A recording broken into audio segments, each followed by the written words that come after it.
Praise the Lord. ದೇವರಿಗೆ ಸ್ತೋತ್ರವಾಗಲಿ. கர்த்தர் நல்லவர். ஆமென். ದೇವರು ಒಳ್ಳೆಯವನಾಗಿದ್ದಾನೆ. ಆಮೆನ್. எப்பவுமே நல்லதுதான் செய்வார். ಆತನು ಯಾವಾಗಲೂ ಒಳ್ಳೆಯದನ್ನೇ ಮಾಡ್ತಾನೆ. ஆனா திருப்பியும் சொல்ற சில பேர் என்னடா இந்த ஆள் சூட் மாட்டிட்டு வந்துட்டாருன்னு, அது உங்களை கனப்படுத்துறதுக்காக போட்ட சூட். ಏನು ವ್ಯಕ್ತಿ ಶೂಟ್ ಎಲ್ಲ ಹಾಕೊಂಡು ಈ ತರ ಬಂದ್ಬಿಟ್ರೆ ಎಂಬುದಾಗಿ, ಅದು ನಿಮ್ಮನ್ನ ಘನಪಡಿಸಲಿಕ್ಕಾಗಿ ನಾನು ಈ ತರ ಬಂದಿದ್ದೇನೆ. பிரைம் மினிஸ்டரை பார்க்க போனேன்னா பெஸ்ட் ட்ரெஸ்ஸை தான் போட்டுட்டு போவேன். ನಾನು ಒಬ್ಬ ಪ್ರೈಮ್ ಮಿನಿಸ್ಟರ್ ನಾನು ಸಂಧಿಸಲಿಕ್ಕೆ ಹೋದ್ರೆ ಒಳ್ಳೆ ಉತ್ತಮವಾದಂತ ಒಂದು ಡ್ರೆಸ್ ಅನ್ನೇ ನಾನು ವಸ್ತ್ರವನ್ನೇ ಹಾಕೊಂಡು ಹೋಗೋದು. ஆனா தேவனுடைய ஊழியத்தை செய்யற நீங்களா யார் தெரியுங்களா? ದೇವರ ಸೇವೆನ ಮಾಡುವಂತ ನೀವೆಲ್ಲರೂ ಯಾರು ಗೊತ್ತಾ? பிரைம் மினிஸ்டருக்கும் மேலானவர். ನೀವೆಲ್ಲರೂ ಸಹ ಪ್ರಧಾನ ಮಂತ್ರಿಗಿಂತಲೂ ಮೇಲಾದವರು. ஆமென். அல்லேலூயா. ஆமென். நான் எப்பவுமே சொல்றதா சொல்வேன், ஊழியத்தை செய்கிறதை போல ஒரு மேலான ஸ்லாக்கியம் வேலை இந்த உலகத்துல யாருக்குமே கிடையாது. ನಾನು ಎಲ್ಲ ಸಮಯದಲ್ಲಿ ಹೇಳುವಂತ ಒಂದು ವಿಷಯ ಏನಂತ ಹೇಳಿದ್ರೆ, ಸೇವೆ ಮಾಡುವಂತ ನಮ್ಮ ಹಾಗೆ ಸೇವೆ ಮಾಡುವಂತ ಸೇವೆಯಲ್ಲಿರುವಂತ ಉತ್ತಮವಾದ ಕೆಲಸಕ್ಕಿಂತಲೂ ಉತ್ತಮವಾದಂತ ಕೆಲಸ ಈ ಭೂಮಿಯಲ್ಲಿ ಮತ್ತೊಂದಿಲ್ಲ. ஏன்னா பிரைம் மினிஸ்டர் தேசத்தை கட்டுறாங்க. ಈ ಪ್ರಧಾನ ಮಂತ್ರಿಯು ದೇಶವನ್ನ ಕಟ್ಟುತ್ತಾನೆ. ஆனா நம்மலாம் யாரு தெரியுமா? ನಾವೆಲ್ಲ ಯಾರು ಗೊತ್ತಾ? ஒவ்வொரு ஜீவனையும் கட்டி எழுப்புகிறோம். ಒಂದೊಂದು ಜೀವನವನ್ನು ನಾವು ಕಟ್ಟಿ ಎಬ್ಬಿಸುತ್ತಾ ಇದ್ದೇವೆ. அவர்களுடைய ஆவியை கட்டுகிறோம். ಅವರ ಆತ್ಮಗಳನ್ನ ಕಟ್ಟುತ್ತಾ ಇದ್ದೇವೆ. அவங்களுடைய மனக்கண்களை திறக்கிறோம். ಅವರ ಆತ್ಮಿಕವಾದಂತ ಕಣ್ಣುಗಳನ್ನ ತೆರೀತಾ ಇದ್ದೇವೆ. அவனுக்குள்ள அவன் யார் என்பதை நம்ம சொல்லி கொடுக்கிறோம். ಅವನ ಒಳಗಡೆ ಅವನು ನಿಜವಾಗಿಲ್ಲ ಯಾರಾಗಿದ್ದಾನೆಂಬುದಾಗಿ ನಾವು ತಿಳಿಸಿಕೊಡುತ್ತೇವೆ. அதனால நம்மள போல ஒரு மேலான ஸ்லாக்கியத்தை உடையவர்கள் இந்த உலகத்துல யாருமே கிடையாது. ಅದರಿಂದ ನಮಗಿಂತಲೂ ವಿಶೇಷವಾದವರು ಈ ಲೋಕದಲ್ಲಿ ಬೇರೆ ಯಾರು ಇಲ್ಲ. நம்ம பார்க்க சிம்பிளா இருப்போம். ನಾವು ನೋಡಲಿಕ್ಕೆ ಬಹಳ ಪ್ರಾಯೋಗಿಕವಾಗಿ ಸಾಧಾರಣವಾಗಿರ್ತೇವೆ. படிச்சிருக்கானா படிக்கலையான்னு தெரியாது. ಇವನು ಓದಿರ್ತಾನಾ ಓದಿಲ್ವ ಎಂಬುದಾಗೆ ಗೊತ್ತಿಲ್ಲ. ஆனா இவன் சாதாரணவான என்ன இப்படி சிம்பிளா இருக்கானேன்னு நினைக்கலாம். ಓ ಏನು ಇವನು ಈ ತರ ಬಹಳ ಸಾಧಾರಣವಾಗಿದ್ದಾನಲ್ಲ ಎಂಬುದಾಗಿ ನೆನೆಸಬಹುದು. நமக்குள்ள இருக்கிற அந்த ஆவியானவர் இருக்கிறாரு பாத்தீங்களா? ನಮ್ಮ ಒಳಗಿರುವಂತ ದೇವರ ಆತ್ಮನಿದ್ದಾನಲ್ಲ, ஜனங்களை கட்டி எழுப்பி குடும்பங்களை கட்டி சமுதாயத்தை கட்டி எழுப்பத்தக்கதான வல்லமையும் அபிஷேகத்தையும் சகலவற்றையும் உடையவர்களா இருக்கிறோம். ಆ ಕುಟುಂಬವನ್ನ ಕಟ್ಟಿ ಎಬ್ಬಿಸುವಂತದ್ದು, ಸಮುದಾಯವನ್ನ ಕಟ್ಟಿ ಎಬ್ಬಿಸುವಂತ ಎಲ್ಲಾ ಶಕ್ತಿಯನ್ನ ಉಳ್ಳಾತ ಪವಿತ್ರಾತ್ಮ ನಮ್ಮ ಒಳಗಡೆ ಇದ್ದಾನೆ. அதனால உங்களை கனப்படுத்துறதுக்கு தான் இந்த துணி, இந்த ನಿಮ್ಮನ್ನ ಘನಪಡಿಸಲಿಕ್ಕಾಗಿಯೇ ಈ ಶೈಲಿ, ಈ ಬಟ್ಟೆ. காலையில நேத்தி சொன்னேன், ரொம்ப சூடா இருக்கு, வெறும் ஷர்ட் தான் மாட்டிட்டு வர போறோம் அப்படின்னு. ಬಹಳ ಸೆಕೆಯಾಗಿದೆ, ಆದ್ದರಿಂದ ಕೇವಲ ಶರ್ಟ್ ಅನ್ನ ಮಾತ್ರ ನಾನು ಹಾಕೊಂಡು ಬರ್ತೇನೆ ಎಂಬುದಾಗಿ ನನ್ನ ಹೇಳ್ತಾ ಇದ್ದೆ. ನಾನು காலையில எழுந்த உடனே ஊழியக்காரங்க வராங்க, அவங்க முன்னாடி நம்ம தெம்பா நிக்கணும், ஸ்டைலா நிக்கணும், அவங்கள ಘನಪಡಿಸணுன்றதுக்காக இதை மாட்டிக்கிட்டு வந்து ದೇವ ಸೇವಕರು ನಮ್ಮ ಮಧ್ಯದಲ್ಲಿ ಬರ್ತಾರೆ, ಅವ್ರನ್ನ ಘನಪಡಿಸಬೇಕು, ಅವರ ಮುಂದೆ ನಾನು ಏನ್ ಮಾಡ್ಬೇಕು, ಅವ್ರನ್ನ ಗೌರವ ಪಡಿಸಬೇಕು, ನಾನು ಹಾಗೆ ಶೈಲಿಯಾಗಿ ಬರಬೇಕೆಂಬುದಾಗಿ ಈ ರೀತಿಯಲ್ಲಿ ಹಾಕೊಂಡು ಬಂದು ನಿಂತಿದ್ದೇನೆ. ಆಮೆನ್. ಆಮೆನ್.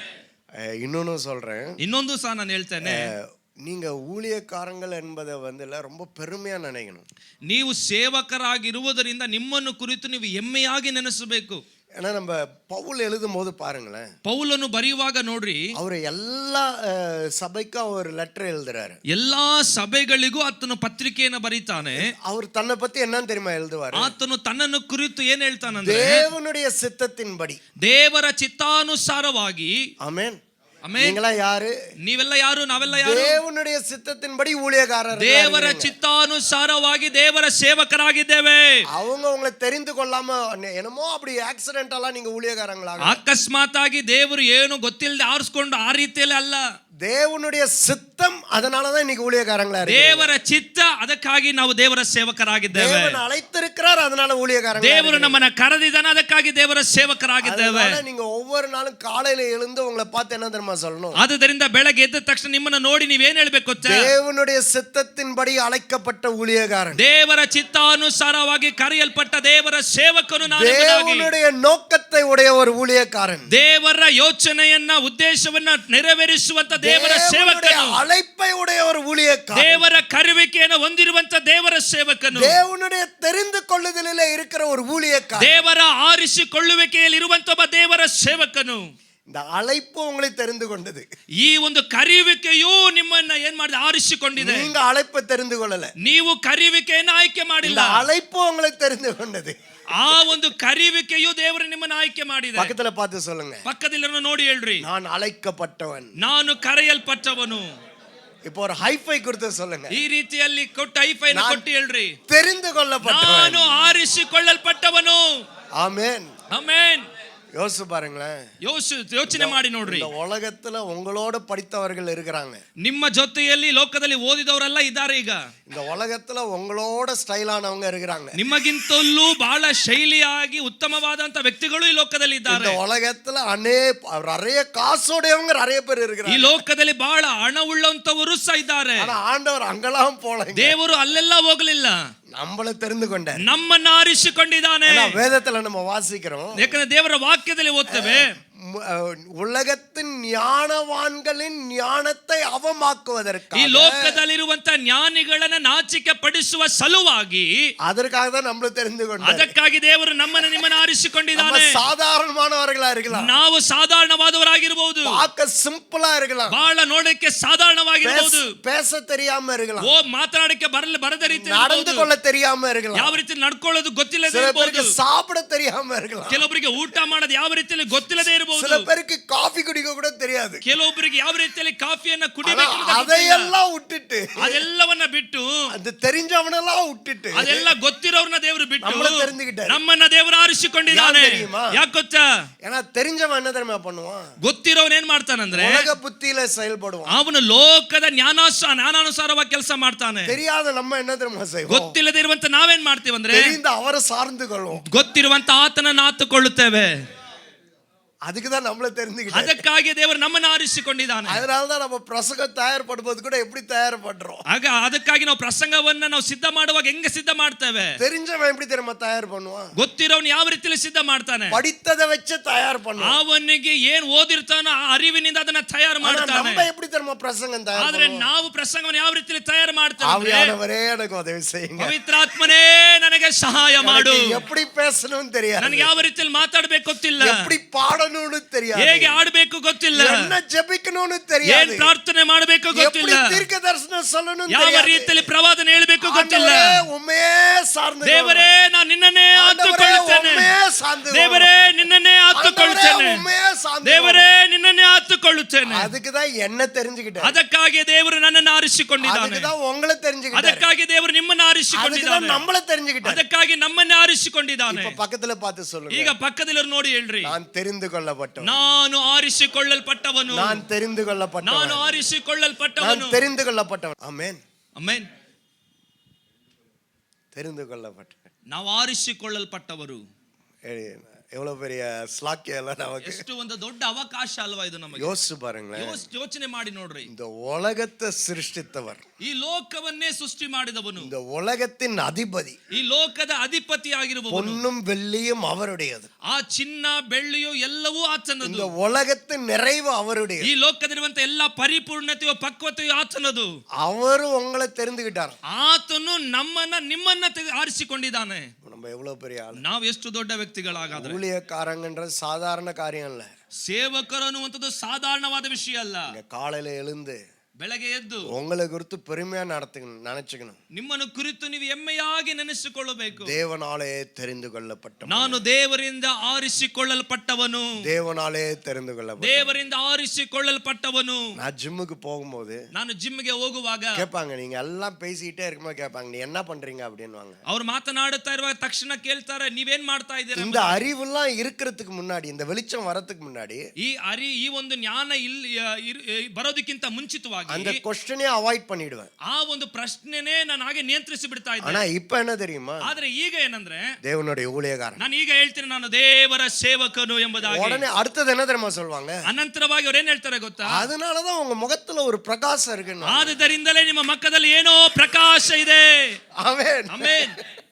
பக்கத்துல பார்த்து சொல்ல பாரு, கேளுங்க, ಪಕ್ಕದಲ್ಲಿರೋ ನೋಡಿ ಹೇಳ್ರಿ, முகத்துல ஒரு பிரகாசம் தெரியுதான்னு கேளுங்க. ಅವ್ರನ್ನ ಹತ್ರ ಕೇಳಿ, ನನ್ನ ಮುಖದಲ್ಲಿ ಏನೋ ಪ್ರಕಾಶ ಕಾಣಿಸ್ತಾ ಇದೆಯಾ? நம்ம தேவனுடைய ஊழியக்காரங்க, ಯಾಕಂದ್ರೆ ನಾನು ದೇವರ ಸೇವಕನು. முகத்துல தேவனுடைய சாயலை வெளிப்படுத்துகிற ஊழியக்காரங்க. ನಮ್ಮ ಮುಖದಲ್ಲಿ ದೇವರ ಸ್ವರೂಪವನ್ನ ವ್ಯಕ್ತಪಡಿಸುವ ದೇವರ ಸೇವಕರು ನಾವು. Amen, amen. எத்தனை பேர் சந்தோஷமா இருக்கீங்க? ಎಷ್ಟು ಜನ ಸಂತೋಷವಾಗಿದ್ದೀರಾ? ஊழியக்காரர்கள் என்று சொல்றதை குறித்து சந்தோஷமா இருக்கணும். ದೇವರ ಸೇವಕನು ಅಂತ ಹೇಳೋದ್ರ ಕುರಿತಾಗಿ ಸಂತೋಷವುಳ್ಳವರಾಗಿರಬೇಕು. நம்ம கிட்ட என்ன இருக்கு இல்ல அத பத்திலாம் யோசிக்காதீங்க. ನಮ್ಮ ಹತ್ರ ಏನಿದೆಯೋ ಏನಿಲ್ವೋ ಅದನ್ನ ಕುರಿತು ಯೋಚನೆ ಮಾಡಬೇಡಿ. உங்க சபையில 4 பேர் இருந்தா கூட சந்தோஷமா இருங்க. ನಿಮ್ಮ ಸಭೆಯಲ್ಲಿ ಕೇವಲ 4 ಜನ ವಿಶ್ವಾಸಿ ಇದ್ರೂ ಸಂತೋಷವುಳ್ಳವರಾಗಿರಬೇಕು. ஏன்னா ஒருத்தர் வந்து கேட்டார், ஒரு ப்ரோகிராமுக்கு போயிருந்தோம். ಒಂದು ಪ್ರೋಗ್ರಾಮ್ ಒಂದು ಸಂಭ್ರಮಕ್ಕೆ ನಾವು ಹೋಗಿದ್ವು. ಅಲ್ಲಿ ನನ್ನ ಒಬ್ರು ಕರೆದು ಕೇಳಿದ್ರು, hello you are looking smart அப்படின்னாரு. எஸ் ನೀವು சார். ನೋಡೋದಕ್ಕೆ ಬಹಳ ಉತ್ತಮವಾಗಿದ್ದೀರಾ ಎಂಬುದಾಗಿ ಅವರು ಹೇಳಿದ್ರು. வாட் ஆர் யூ டூயிங் அப்படின்னாரு. ನೀವು ಏನು ಮಾಡುತ್ತಾ ಇದ್ದೀರಾ ಎಂಬುದಾಗಿ ಕೇಳಿದ್ರು. ஐ அம் a பாஸ்டர் அப்படின்னாரு. ನಾನು ಸೇವಕನಾಗಿದ್ದೇನೆ. உங்க சபையில எத்தனை பேர் இருக்காங்க ನಿಮ್ಮ அப்படின்னாரு. ಸಭೆಯಲ್ಲಿ ಎಷ್ಟು ಜನ ಇದ್ದಾರೆ? உனக்கு எதுக்கு அந்த கேள்வி அப்படின்னா? ನಿನಗೆ ಏನಕ್ಕೆ ಈ ಪ್ರಶ್ನೆ ಎಂಬುದಾಗಿ ನಾನು ಕೇಳಿದೆ. கரெக்ட் தானே? ಕರೆಕ್ಟ್ ಅಲ್ವಾ? நான் சபையில 10 பேர் இருப்பாங்க, 10,000 பேர் இருப்பாங்க, உனக்கு என்ன? ನನ್ನ ಸಭೆಯಲ್ಲಿ 10 ಜನ ಇರ್ತಾರೆ, ಇಲ್ಲ 10,000 ಜನ ಇರ್ತಾರೆ, ಅದಕ್ಕೆ ಅದ್ರ ಬಗ್ಗೆ ನಿನಗೇನು? உடனே அடுத்தது நான் என்ன தெரியுமா சொன்னேன்? ಅನಂತರವಾಗಿ ನಾನು ಏನು ಹೇಳಿದೆ யூ ಗೊತ್ತಾ? R asking me the wrong question அப்படின்னு. ನೀವು ತಪ್ಪಾದ ಪ್ರಶ್ನೆ ನನ್ನ ಬಳಿ ಕೇಳ್ತಾ ಇದ್ದೀರಾ ಎಂಬುದಾಗಿ ನಾನು ಹೇಳಿದೆ. அதுல என்ன தப்பு அப்படின்னா? ಅದರಲ್ಲಿ ಏನ್ ತಪ್ಪು ಎಂಬುದಾಗಿ ನಾನು ಕೇಳಿದೆ. How strong is the people in your church? உன் சபையில இருக்கிற ஜனங்க எவ்வளவு ஸ்ட்ராங்கா இருக்காங்கன்னு தான் கேட்கணும். எத்தனை பேர் இருக்காங்கன்னு கேட்காத அப்படின்னு. ನಿನ್ನ ಸಭೆಯಲ್ಲಿರುವಂತ ಎಷ್ಟು ಜನಗಳು ಬಲಶಾಲಿಗಳಾಗಿದ್ದಾರೆ, ಬಲಿಷ್ಠರಾಗಿದ್ದಾರೆ ಎಂಬುದಾಗಿ ಪ್ರಶ್ನೆಯನ್ನು ನೀನು ಕೇಳಬೇಕೇ ವಿನಃ ಎಷ್ಟು ಜನ ಇದ್ದಾರೆ ಎಂಬುದಾಗಿ ಅಲ್ಲ. அடுத்தது சொன்னேன். ಅನಂತರವಾಗಿ ನಾನು ಹೇಳಿದೆ, ஆனா குவாண்டிட்டி எல்லாம் எனக்கு முக்கியம் கிடையாதுப்பா. ನನಗೆ ಎಷ್ಟು ಜನ ಎಂಬುದಾಗಿ ಮುಖ್ಯ சபையோட ಅಲ್ಲ. குவாலிட்டி தான் முக்கியம். ನನ್ನ ಸಭೆಯಲ್ಲಿ ಎಷ್ಟು ಆ ಒಂದು ಕಾರ್ಯಗಳು ಯುಕ್ತವಾಗಿದೆ ಎಂಬುದು ಬಹಳ ಮುಖ್ಯ. அப்புறம் அவர் சொன்னாரு, ಅನಂತರವಾಗಿ ಅವರು ಹೇಳಿದ್ರು, நான் பெத்தல் ஏஜ்ல சண்டே ஸ்கூல் இன்சார்ஜா இருக்கேன் அப்படின்னாரு. ಬೆತೆಲ್ ಏಜಿಯಲ್ಲಿ ನಾನು ಸಂಡೇ ಸ್ಕೂಲ್ ನ ಇನ್ಚಾರ್ಜ್ ಆಗಿದ್ದೇನೆ ಎಂಬುದಾಗಿ ಹೇಳಿದ್ರು. இப்ப புரியுதா? ಈಗ ಅರ್ಥ ಆಗ್ತಾ ಇದೆ ಏನು ಕೇಳಿದ್ರು ಅಂತ ಹೇಳಿ. அவர் பாஸ்டர் கிடையாது, ಅವರು ಸೇವಕರಲ್ಲ, ஆனா அவர் அங்க இருக்கிறாராம். ಅವರು ಅಲ್ಲಿ ಇದಾರಂತೆ. அவரோட அடையாளம் வந்து ಅವರ ಗುರುತು ಏನಂದ್ರೆ பெத்தல் ஏஜி. ಬೆತೆಲ್ ಏಜಿ ಎಂಬುದು. என்னுடைய அடையாளம் என்ன தெரியுமா? ನನ್ನ ಗುರುತು ಏನ್ ಗೊತ್ತಾ? உங்களுடைய அடையாளம் என்ன ನಿಮ್ಮ தெரியுமா? ಗುರುತು ಏನ್ ಗೊತ್ತಾ? தேவனாலே அழைக்கப்பட்ட ದೇವರಿಂದಲೇ ಕರೆಯಲ್ಪಟ್ಟವರು. இதாங்க தேவனுடைய ஊழியக்காரனா இருக்கிறது பெருமை இருக்கணும். ದೇವರ ಸೇವಕರ ಕುರಿತು ಹೆಮ್ಮೆ ನಮಗಿರಬೇಕು. ஆமென். ಆಮೆನ್. சந்தோஷமா இருக்கீங்களா? ಸಂತೋಷವಾಗಿದ್ದೀರಾ? சபையின் சைஸை வச்சு உங்களை என்னைக்குமே கணக்கு போடாதீங்க. ಸಭೆಯಲ್ಲಿರುವಂತ ಒಂದು ಸೈಜ್ ಅನ್ನ ಒಂದು ಆಳವನ್ನ ಇಟ್ಟು ಏನ್ ಮಾಡ್ಬೇಡ್ರಿ, ಒಬ್ರನ್ನ ಗಣಿಸಬೇಡ್ರಿ. 10 பேர் இருந்தாலும் சந்தோஷமா ஊழியம் பண்ணணும். 10 ಜನ ಇದ್ರು ಸಹ ಸಂತೋಷವಾಗಿ ಸೇವೆ ಮಾಡ್ರಿ. 10,000 பேருக்கும் ஊழியம் செய்யணும். 10,000 ಜನಕ್ಕೂ ಸೇವೆ ಮಾಡ್ರಿ. ஒருத்தருக்கும் ஊழியம் செய்யணும். ಒಬ್ಬರಿಗೂ ಸೇವೆ ಮಾಡ್ರಿ. ஆமென். ಆಮೆನ್. கூட்டம் நம்மளுக்கு முக்கியம் கிடையாது. ಯಾಕಂದ್ರೆ ನಮಗೆ ಜನಗಳು ಕೂಟ ಮುಖ್ಯವಲ್ಲ. நமக்குள்ள இருக்கிற அந்த ஆத்துமாக்களை மறுரூபப்படுத்துறோம் பாத்தீங்களா, அதான் முக்கியம். ಅವರ ಒಳಗಿರುವಂತ ಆತ್ಮಗಳನ್ನ ಮಾನಸಾಂತರ ಪರಿವರ್ತನೆ ಮಾಡ್ತೇವಲ್ಲ, ಅದು ಬಹಳ ಮುಖ್ಯ. உள்ள வரும்போது சோர்ந்து போய் வந்திருக்கலாம், ಒಳಗಡೆ ಬರುವಾಗ ಬಹಳ ಸೋತು ಹೋಗಿ ಕುಗ್ಗಿ ஏதோ ஒரு பதில் வேணும்னு அவன் வந்திருக்கலாம். ಏನೋ ಒಂದು ಉತ್ತರ ಬೇಕೆಂಬುದಾಗಿ ಬಂದಿರಬಹುದು. நமக்கு அவனுக்கு தெரியாது, ನಮಗೆ ಅವನ ಬಗ್ಗೆ ಗೊತ್ತಿಲ್ಲ. ஆனா ஆண்டவருக்கு அவர்களுடைய இருதயம் என்னவென்று தெரியும். ಆದರೆ ದೇವರಿಗೆ ಅವರ ಹೃದಯ ಏನೆಂಬುದಾಗಿ ಗೊತ್ತು. மனுஷ முகத்தை பார்க்கிறான், ಮನುಷ್ಯನು ಮುಖವನ್ನ ನೋಡುತ್ತಾನೆ, கர்த்தரோ இருதயத்தை பார்க்கிறாரு. ಆದರೆ ದೇವರು ಹೃದಯವನ್ನೇ ನೋಡುವವನಾಗಿದ್ದಾನೆ. அந்த தேவன் எனக்குள்ள இருந்து ஊழியம் செய்யறாரு. ಆ ದೇವರು ನನ್ನ ಒಳಗಡೆ ಇದ್ದು ಸೇವೆ ಮಾಡುತ್ತಾನೆ. அதுக்கு தான் நம்ம ஊழியக்காரன். ಅದಕ್ಕಾಗಿ ಸೇವಕನು ಬೇಕು. ಆಮೆನ್. ಹಲ್ಲೆಲೂಯಾ. பெருமையா நினைக்கணும். ನಮ್ಮನ್ನು ಕುರಿತು ಹೆಮ್ಮೆಯಾಗಿ ಯೋಚನೆ ಮಾಡಬೇಕು. You are the greatest workman of God in this world. ನೀನು ಉತ್ತಮವಾದಂತ ದೇವರ ಮನವಾರ್ತೆ ಕೆಲಸದವನಾಗಿದ್ದೀಯಾ. ஆமென். ಹಲ್ಲೆಲೂಯಾ. ಆಮೆನ್. சரி, இப்படியே பேசிக்கிட்டு இருந்தா உங்களெல்லாம் போயிட்டே இருக்கலாம். ஏன்னா ஊழியக்காரர்களை பத்தி பேசுறது ரொம்ப சந்தோஷம். ಲೋಕವು ನಮ್ಮನ್ನು ಕುರಿತು ಮಾತನಾಡುವಾಗ ನಮಗೆ ಬಹಳ ಸಂತೋಷ. ಈ ರೀತಿಯಲ್ಲಿ ಮಾತಾಡ್ತಾ ಇದ್ರೆ ಹಂಗೇ ನೀವು ಕೇಳಿಸ್ಕೊಳ್ತಾನೆ ಇರ್ತೀರಾ.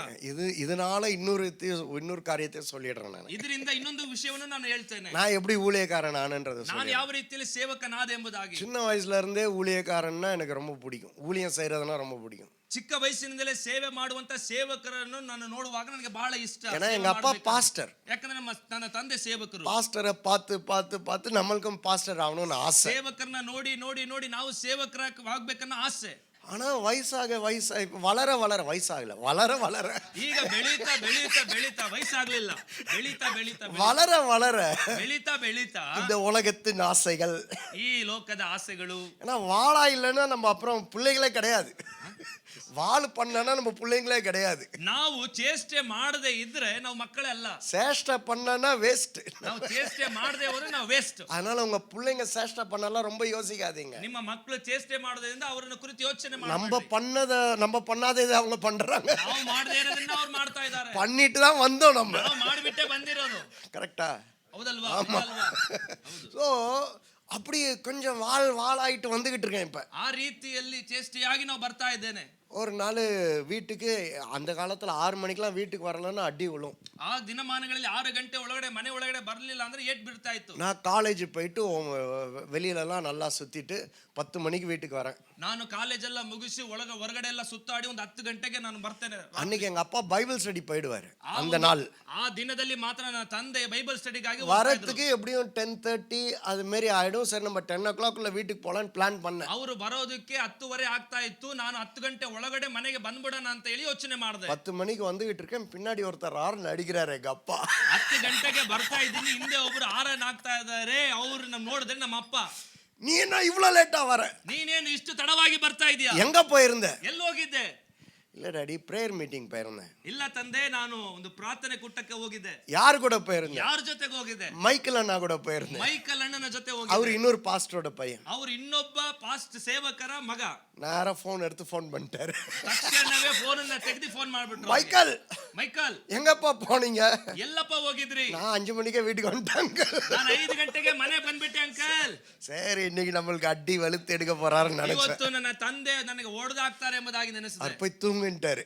ನನ್ನನ್ನು ಹೋಗಿ ಮಲಗು ಅಂತ எனக்கு ಹೇಳಿದ್ರು. என்ன பயம்னா காலையில எழுந்து அடிக்க போறாருன்னு பயம். ನನಗೆ ಭಯ ಏನಂದ್ರೆ ಬೆಳಗ್ಗೆ ಎದ್ದ ತಕ್ಷಣ ಏನಾದ್ರು ಹೊಡೆದು ಬಿಡ್ತಾರನ್ನ ಭಯ. அப்ப எங்க அப்பா சொன்னாரு காலையில எழுந்திருச்சு, ಆಗ ಬೆಳಗ್ಗೆ ಎದ್ದು ನಮ್ಮ ತಂದೆ ನನ್ನ ಹತ್ರ இல்லை ಹೇಳಿದ್ರು, காலேஜ் போக வேணாம் நீனு, ಇನ್ನು ಮುಂದೆ ಕಾಲೇಜ್ಗೆ ಹೋಗಬೇಕಾದ ಅವಶ್ಯಕತೆ ಇಲ್ಲ. ஜெபம் பண்ணி ஒரு முடிவெடு அப்படின்னாரு. ಪ್ರಾರ್ಥನೆ ಮಾಡಿ ಒಂದು ತೀರ್ಮಾನವನ್ನ ಮಾತ್ರ ತೆಗೆದು. ஊழியம் செய்ய போறியா இல்லாட்டி உலக பிரகாரமான வேலை செய்ய போறியா? ನೀನು ದೇವರ ಸೇವೆಯನ್ನ ಮಾಡುತ್ತೆ, ಇಲ್ಲದ ಒಂದು ಲೋಕ ರೀತಿಯಾದಂತ ಕೆಲಸವನ್ನ ಮಾಡುತ್ತೆ ಎಂಬ ತೀರ್ಮಾನವನ್ನ ತೆಗೆದು. ஊழியம் செய்யணும்னா சில காரியங்கள் கீழ்ப்படிஞ்சுதான் ஆகணும். ಸೇವೆ ಮಾಡಬೇಕಂದ್ರೆ ಕೆಲವೊಂದು ವಿಷಯಕ್ಕೆ ನೀನು ವಿಧೇಯನಾಗಬೇಕು, ಕೆಲವೊಂದು ವಿಷಯಗಳನ್ನ ಮಾಡಲೇಬೇಕು. உலக பிரகாரமா வாழணும்னா நீ வாழ்ந்துக்கோ.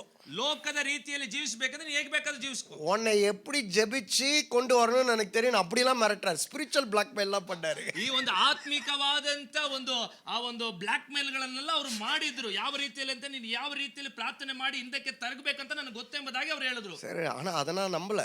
ಅದನ್ನೆಲ್ಲ ನಾನು ನಂಬಲಿಲ್ಲ. நேரா ரூமுக்கு போனேன். ನಾನು ನೇರವಾಗಿ ರೂಮ್ಗೆ ಹೋದೆ. முட்டி போட்டேன். ನಾನು ಮೊಣಕಾಲನ್ನ ಹಾಕಿದೆ. உடனே எழுந்துட்டு வந்து எங்க அப்பா கிட்ட சொன்னேன். ಮೊಣಕಾಲು ಹಾಕಿದ ತಕ್ಷಣ ಬಂದು ನಮ್ಮ ತಂದೆ ಹತ್ರ ஜெபம்லாம் பண்ணலைங்க. ಪ್ರಾರ್ಥನೆ ಎಲ್ಲ ಇಲ್ಲಿ அதுக்கு முன்னாடியே எனக்கு தெரியும். ಅದಕ್ಕಿಂತ ಮುಂಚೆನೇ நான் ஊழியத்துக்கென்று அழைக்கப்பட்டவன். ನಾನು ಸೇವೆಗಾಗಿ ಕರೆಯಲ್ಪಟ್ಟವನು. ஆனா அந்த நாள்ல ஒப்பு கொடுத்தேன் நான். ಆ ದಿನದಲ್ಲೇ ನನ್ನನ್ನು ಒಪ್ಪಿಸಿಕೊಟ್ಟೆ. ಆದ್ರೆ அப்படிதான் நம்ம எல்லாரும் இங்க வந்திருக்கிறோம். ಆ ರೀತಿಯಲ್ಲೇ ನಾವೆಲ್ಲರೂ ಇಲ್ಲಿ ಬಂದು ಕೂತಿದ್ದೇವೆ. இப்படிதான் நான் ஊழியக்காரன் நான். ಈ ರೀತಿಯಲ್ಲೇ ದೇವರ ಸೇವಕ. நம்மளுக்கு வேற எந்த வேலையும் வராது. ಯಾಕಂದ್ರೆ ನಮಗೆ ಬೇರೆ ಯಾವ சுட்டு ಕೆಲಸನೂ போட்டாலும் வராது. ನಮ್ಮನ್ನ ಸುಟ್ಟಾಕಿದ್ರು ஏன்னா இதுக்கு தான் தெரிஞ்சு கொள்ளப்பட்டிருக்கிறோம். ಯಾಕೆಂದ್ರೆ ಇದಕ್ಕಾಗಿ ದೇವರು ನಮ್ಮನ್ನು ಆರಿಸಿಕೊಂಡಿದ್ದಾನೆ. அதனால தைரியமா இருங்க. ಆದ್ದರಿಂದ ಧೈರ್ಯವಾಗಿರ್ರಿ. அழைத்தவர் உண்மையுள்ளவர். ಯಾಕಂದ್ರೆ ಕರೆದವನು ನಂಬಿಗಸ್ತನೇ. ஆமென். ಆಮೆನ್. பக்கத்துல பார்த்து சொல்லுங்க, நான் அழைத்த தேவன் உண்மையுள்ளவர். ಪಕ್ಕದಲ್ಲಿರೋ ನೋಡಿ ಹೇಳಿ, ನನ್ನ ಕರೆದ ದೇವರು ನಂಬಿಗಸ್ತನು. இப்ப அவங்களுக்கு சொல்லுங்க, ಈಗ ಅವರಿಗೆ ಹೇಳಿ, உங்களை அழைத்த தேவன் உண்மையுள்ளவர். ನಿನ್ನನ್ನು ಕರೆದ ದೇವರು ನಂಬಿಗಸ್ತನು ಎಂಬುದಾಗಿ. உங்களை நடத்துவார். ನಿಮ್ಮನ್ನ ನಡೆಸುತ್ತಾನೆ. உங்க குடும்பத்தை கட்டுவார். ನಿನ್ನ ಕುಟುಂಬವನ್ನ உங்கள் ಕಟ್ಟುತ್ತಾನೆ. பிள்ளைகளின் சமாதானத்தை பார்ப்பீர்கள். ನಿಮ್ಮ ಕುಟುಂಬದ ನಿಮ್ಮ ಮಕ್ಕಳ உங்க ಸಮಾಧಾನ ನೋಡ್ತೀರಾ. தேவைகள் ನಿಮ್ಮ சந்திக்கப்படும். ಅವಶ್ಯಕತೆಗಳು கர்த்தர் ಸಂಧಿಸಲ್ಪಡುತ್ತವೆ. அதிசயமானவைகளை செய்வார். ದೇವರು ಆಶ್ಚರ್ಯವಾದ ಕಾರ್ಯಗಳನ್ನು ಮಾಡುತ್ತಾನೆ. ஆச்சரியமானவைகளை செய்வார். ಆಶ್ಚರ್ಯವಾದ ಕಾರ್ಯಗಳನ್ನು உங்களை ಮಾಡುತ್ತಾನೆ. கைவிட மாட்டாருங்க. ದೇವರು ನಿಮ್ಮನ್ನ ಕೈ உங்க ಬಿಡೋದಿಲ್ಲ. பிள்ளைங்களை கைவிட ನಿಮ್ಮ மாட்டார். ಮಕ್ಕಳನ್ನ ಕೈ ಬಿಡೋದಿಲ್ಲ. நீங்க நல்லா இருப்பீங்க. ನೀವು ಚೆನ್ನಾಗಿರ್ತೀರಾ. ஆமென். ಆಮೆನ್. இதுக்குதான் ஊழியக்காரங்களை பத்தி பேசக்கூடாது, ரொம்ப குஷி ஆயிடுவேன். ಅದಕ್ಕಾಗಿ ಸೇವಕರ ಕುರಿತು ಮಾತಾಡೋದು ಬಹಳ ನನಗೆ ಉತ್ತೇಜನ. ரொம்ப பிடிக்கும் ஊழியக்காரங்களை, ரொம்ப பிடிக்கும். ಯಾಕಂದ್ರೆ ದೇವರ ಸೇವಕ ನನಗೆ ಬಹಳ ಇಷ್ಟ. அதனால தான் இந்த கிரேஸ் ட்ரூத் கம்யூனிட்டி வந்த நோக்கம் உங்களுக்கு சொல்லிடுறேன். ಗ್ರೇಸ್ ಅಂಡ್ ಟ್ರೂತ್ ಕಮ್ಯುನಿಟಿ ಬಂದಂತ ಉದ್ದೇಶನ ನಮಗೆ. இது வந்து ஒரு ஃபெலோஷிப் அப்படிலாம் கிடையாது. ಇದೊಂದು ಯಾವುದೋ ಒಂದು ಕೂಟ ರೀತಿಯಲ್ಲಿ இங்க ಅಲ್ಲ. வரணும், ಇಲ್ಲಿ ಬರಬೇಕು, எல்லாம் பலப்படணும், ಇಲ್ಲೆಲ್ಲರೂ ಬಲ போய் ಹೊಂದ್ಕೊಳ್ಬೇಕು, நல்லா ஊழியம் செய்யணும், ಹೋಗಿ ಚೆನ್ನಾಗಿ ಸೇವೆ ಮಾಡಿ திரும்பவும் வாங்க, ತಿರ್ಗಾ ಬನ್ರಿ, நல்லா பலப்படுங்க, ಚೆನ್ನಾಗಿ ಬಲಿಷ್ಠರ, நல்லா போயிட்டு ஊழியம் செய்யுங்க. ಚೆನ್ನಾಗಿ ಹೋಗಿ ಸೇವೆ ಮಾಡಿ. நீங்க பலப்படுறதுக்கு நான் என்ன இங்க பலப்படுத்திக் கொள்றேன். ನಿಮ್ಮನ್ನ ಬಲಪಡಿಸಲಿಕ್ಕಾಗಿ ನಾನು ಇಲ್ಲಿ ನನ್ನನ್ನು ಬಲಪಡಿಸಿಕೊಳ್ತೇನೆ. ஆமென். ಆಮೆನ್. அதனால இது ஒரு ஃபெலோஷிப்பா இல்ல, ಇದು ಒಂದು ಕೂಟವಾ ಇಲ್ಲ, ஆர்கனைசேஷனா இல்ல, ಇದು ಯಾವುದೋ ಒಂದು ಆರ್ಗನೈಸೇಷನ್ ಇಲ್ಲ. நம்ம எல்லாம் கூட சேர்ந்து பலப்பட்டு போய் நல்லா ஊழியம் செய்யறோம். அதான் இது ஒரே ஒரு நோக்கம். ಇದೆಲ್ಲವೂ ನಾವೆಲ್ಲರೂ ಸೇರಿ ಬಲವನ್ನು ಹೊಂದಿ ನಾವೆಲ್ಲರೂ ಸಹ ಬಲವಾಗಿ ಸೇವೆಯನ್ನು ಮಾಡ್ತೇವೆ, ಅಷ್ಟೇನೆ ಉದ್ದೇಶ. இன்னொன்னு சொல்லவா? ಇನ್ನೊಂದು ಹೇಳಲ್ಲ, இந்த கூட்டத்துக்கான செலவுகள்லாம் எப்படி சந்திக்கப்படுதுன்னு நான் சொல்றேன். ಈ ಒಂದು ಕೂಟಕ್ಕೆ ಬೇಕಾಗಿರುವಂತ ಎಲ್ಲಾ ಅಗತ್ಯತೆಗಳು ಯಾವ ರೀತಿಯಲ್ಲಿ ಪೂರೈಸಲ್ಪಡುತ್ತಾ ಇದೆ ಎಂಬುದಾಗಿ ನಾನು ಹೇಳ್ತೇನೆ. எங்க சபை ஜனங்க உங்களுக்காக கொடுக்குற காணிக்கையில இதை நாங்கள் நடத்துறோம். ನಮ್ಮ ಸಭೆಯ ವಿಶ್ವಾಸಿಗಳು ನಮ್ಮ ಸಭೆಗೆ ಕೊಡುವಂತ ಕಾಣಿಕೆಗಳ ಮೂಲಕವಾಗಿ ಈ ಒಂದು ಕೂಟವನ್ನ ನಾನು ನಿಮಗೋಸ್ಕರ ಮಾಡ್ತಾ ಇದ್ದೇವೆ. சந்தோஷமா ಸಂತೋಷವಾಗಿ பாருங்களா, உங்களுக்காக எங்க சபை ஜனங்க, ನಿಮಗೋಸ್ಕರ ನಮ್ಮ ಸಭೆಯ ಜನಗಳು, எங்க சபை ஜனங்க, ನಮ್ಮ ಸಭೆಯ ಜನಗಳು, பாஸ்டருங்க நல்லா கவனிங்க, ಬಂದ ಸೇವಕರನ್ನ ಚೆನ್ನಾಗಿ ಗಮನಿಸ್ರಿ அப்படின்றாங்க. ಆ ರೀತಿ ಹೇಳ್ತಾ இது ಇದ್ದಾರೆ. என்னோட தரிசனம், ಇದು ನನ್ನ ದರ್ಶನ, என்னோட பர்சனல் தரிசனம். ಇದು ನನ್ನ ವೈಯಕ್ತಿಕವಾದ என் ದರ್ಶನ. சபை அந்த தரிசனத்துக்கு என் கூட நிக்குது. ನನ್ನ ಸಭೆ ನನ್ನ ದರ್ಶನಕ್ಕೆ ಅವ್ರ ಜೊತೆ ನಿಲ್ತಾ ಇದ್ದಾರೆ. அதனால நம்ம நல்லா ஊழியம் செய்வோம். ಅದಕ್ಕಾಗಿ ನಾವು ಒಳ್ಳೆ ರೀತಿಯಲ್ಲಿ ಸೇವೆ ಮಾಡಬೇಕು. சரி, ஷார்ட்டா ஒரு வேர்டு உங்களுக்கு இன்னைக்கு சொல்றேன். ಬಹಳ ಸಂಕ್ಷಿಪ್ತವಾಗಿ ಒಂದು ವಾಕ್ಯವನ್ನ ಹೇಳ್ತೇನೆ. ஷார்ட்டா சொல்லி எவ்வளவு நேரம் செய்ய போறேன். ಸಂಕ್ಷಿಪ್ತ ಅಂತ ಹೇಳಿ ಎಷ್ಟು ನೀನು ಉದ್ದ ಮಾಡ್ತಿ ಎಂಬುದಾಗಿ. ஏன்னா நம்ம பாஸ்டர்ங்களா அப்படிதானே, ಯಾಕಂದ್ರೆ ನಾವು ಸೇವಕರ கடைசி பாயிண்ட் அப்புறம் 4 பாயிண்ட் பேசுவோம். ಕೊನೆಯ ಅಂಶ ಅಂತ ಹೇಳಿ ಅದು ಆದ್ಮೇಲೆ 4 ಅಂಶ ಮಾತಾಡ್ತೇವೆ. இன்னைக்கு மெனுலாம் சூப்பர் மெனு, இன்னைக்கு நல்ல சாப்பாடு இருக்கு. ಇವತ್ತು ಒಳ್ಳೆ ಊಟಗಳು ಇರ್ತದೆ. அதுக்கு முன்னாடி இந்த சாப்பாடையும் சாப்பிட்டுருவோம். ಅದಕ್ಕಿಂತ ಮುಂಚೆ ಈ ಊಟವನ್ನ ತಿಂದು ಬಿಡೋಣ. கர்த்தர் நேத்து காலையில எனக்கு ஒரு வார்த்தை ஆண்டவர் கொடுத்தாரு. ನಿನ್ನೆ ಬೆಳಗ್ಗೆ ದೇವರೊಂದು ವಾಕ್ಯವನ್ನ ನನಗೆ ದೇವರು ಕೊಟ್ಟರು. மாறாது, ಮಾರ್ಪಡೋದಿಲ್ಲ, ஒன்றும் என்னை மாற்றாது. ಯಾವುದು ನನ್ನನ್ನ ಬದಲಾವಣೆ ಮಾಡೋದಿಲ್ಲ. மாறாது, ಯಾವುದು ಮಾರ್ಪಡೋದಿಲ್ಲ, ஒன்றும் என்னை மாற்றாது. ಯಾವುದು ನನ್ನನ್ನ ಬದಲಾಯಿಸೋದಿಲ್ಲ. I won't change ನಾನು ಮಾರ್ಪಡೋದಿಲ್ಲ. anything that I do.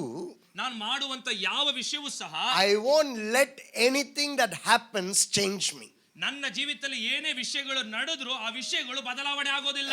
ஊழியத்துல இருக்கிறோம் பாத்தீங்களா, ಯಾಕಂದ್ರೆ ನಾವು ದೇವರ ಸೇವೆಯಲ್ಲಿ ಇದ್ದೇವಲ್ಲ. நம்மள மாதிரி ஒரு இமோஷனலா அஃபெக்ட் ஆகிற ஆளு இந்த உலகத்துல யாருமே கிடையாது. ನಮ್ಮ ಹಾಗೆ ಭಾವನಾತ್ಮಕವಾಗಿ ಕಾರ್ಯಗಳನ್ನು ಅನುಭವಿಸುವಂತ ವ್ಯಕ್ತಿಗಳು ಈ ಲೋಕದಲ್ಲಿ ಬೇರೆ ಯಾರು ಇಲ್ಲ. ஆனா ஜனங்கள் நம்மள ஒரு ஊழியக்காரன் எப்படி தெரியுமா பாக்குறாங்க? ಜನಗಳು ಒಬ್ಬ ಸೇವಕರನ್ನು ಯಾವ ರೀತಿ ನೋಡ್ತಾರಂದ್ರೆ தேவனுக்கு அடுத்த ஸ்தானத்துல நம்மள பாக்குறாங்க.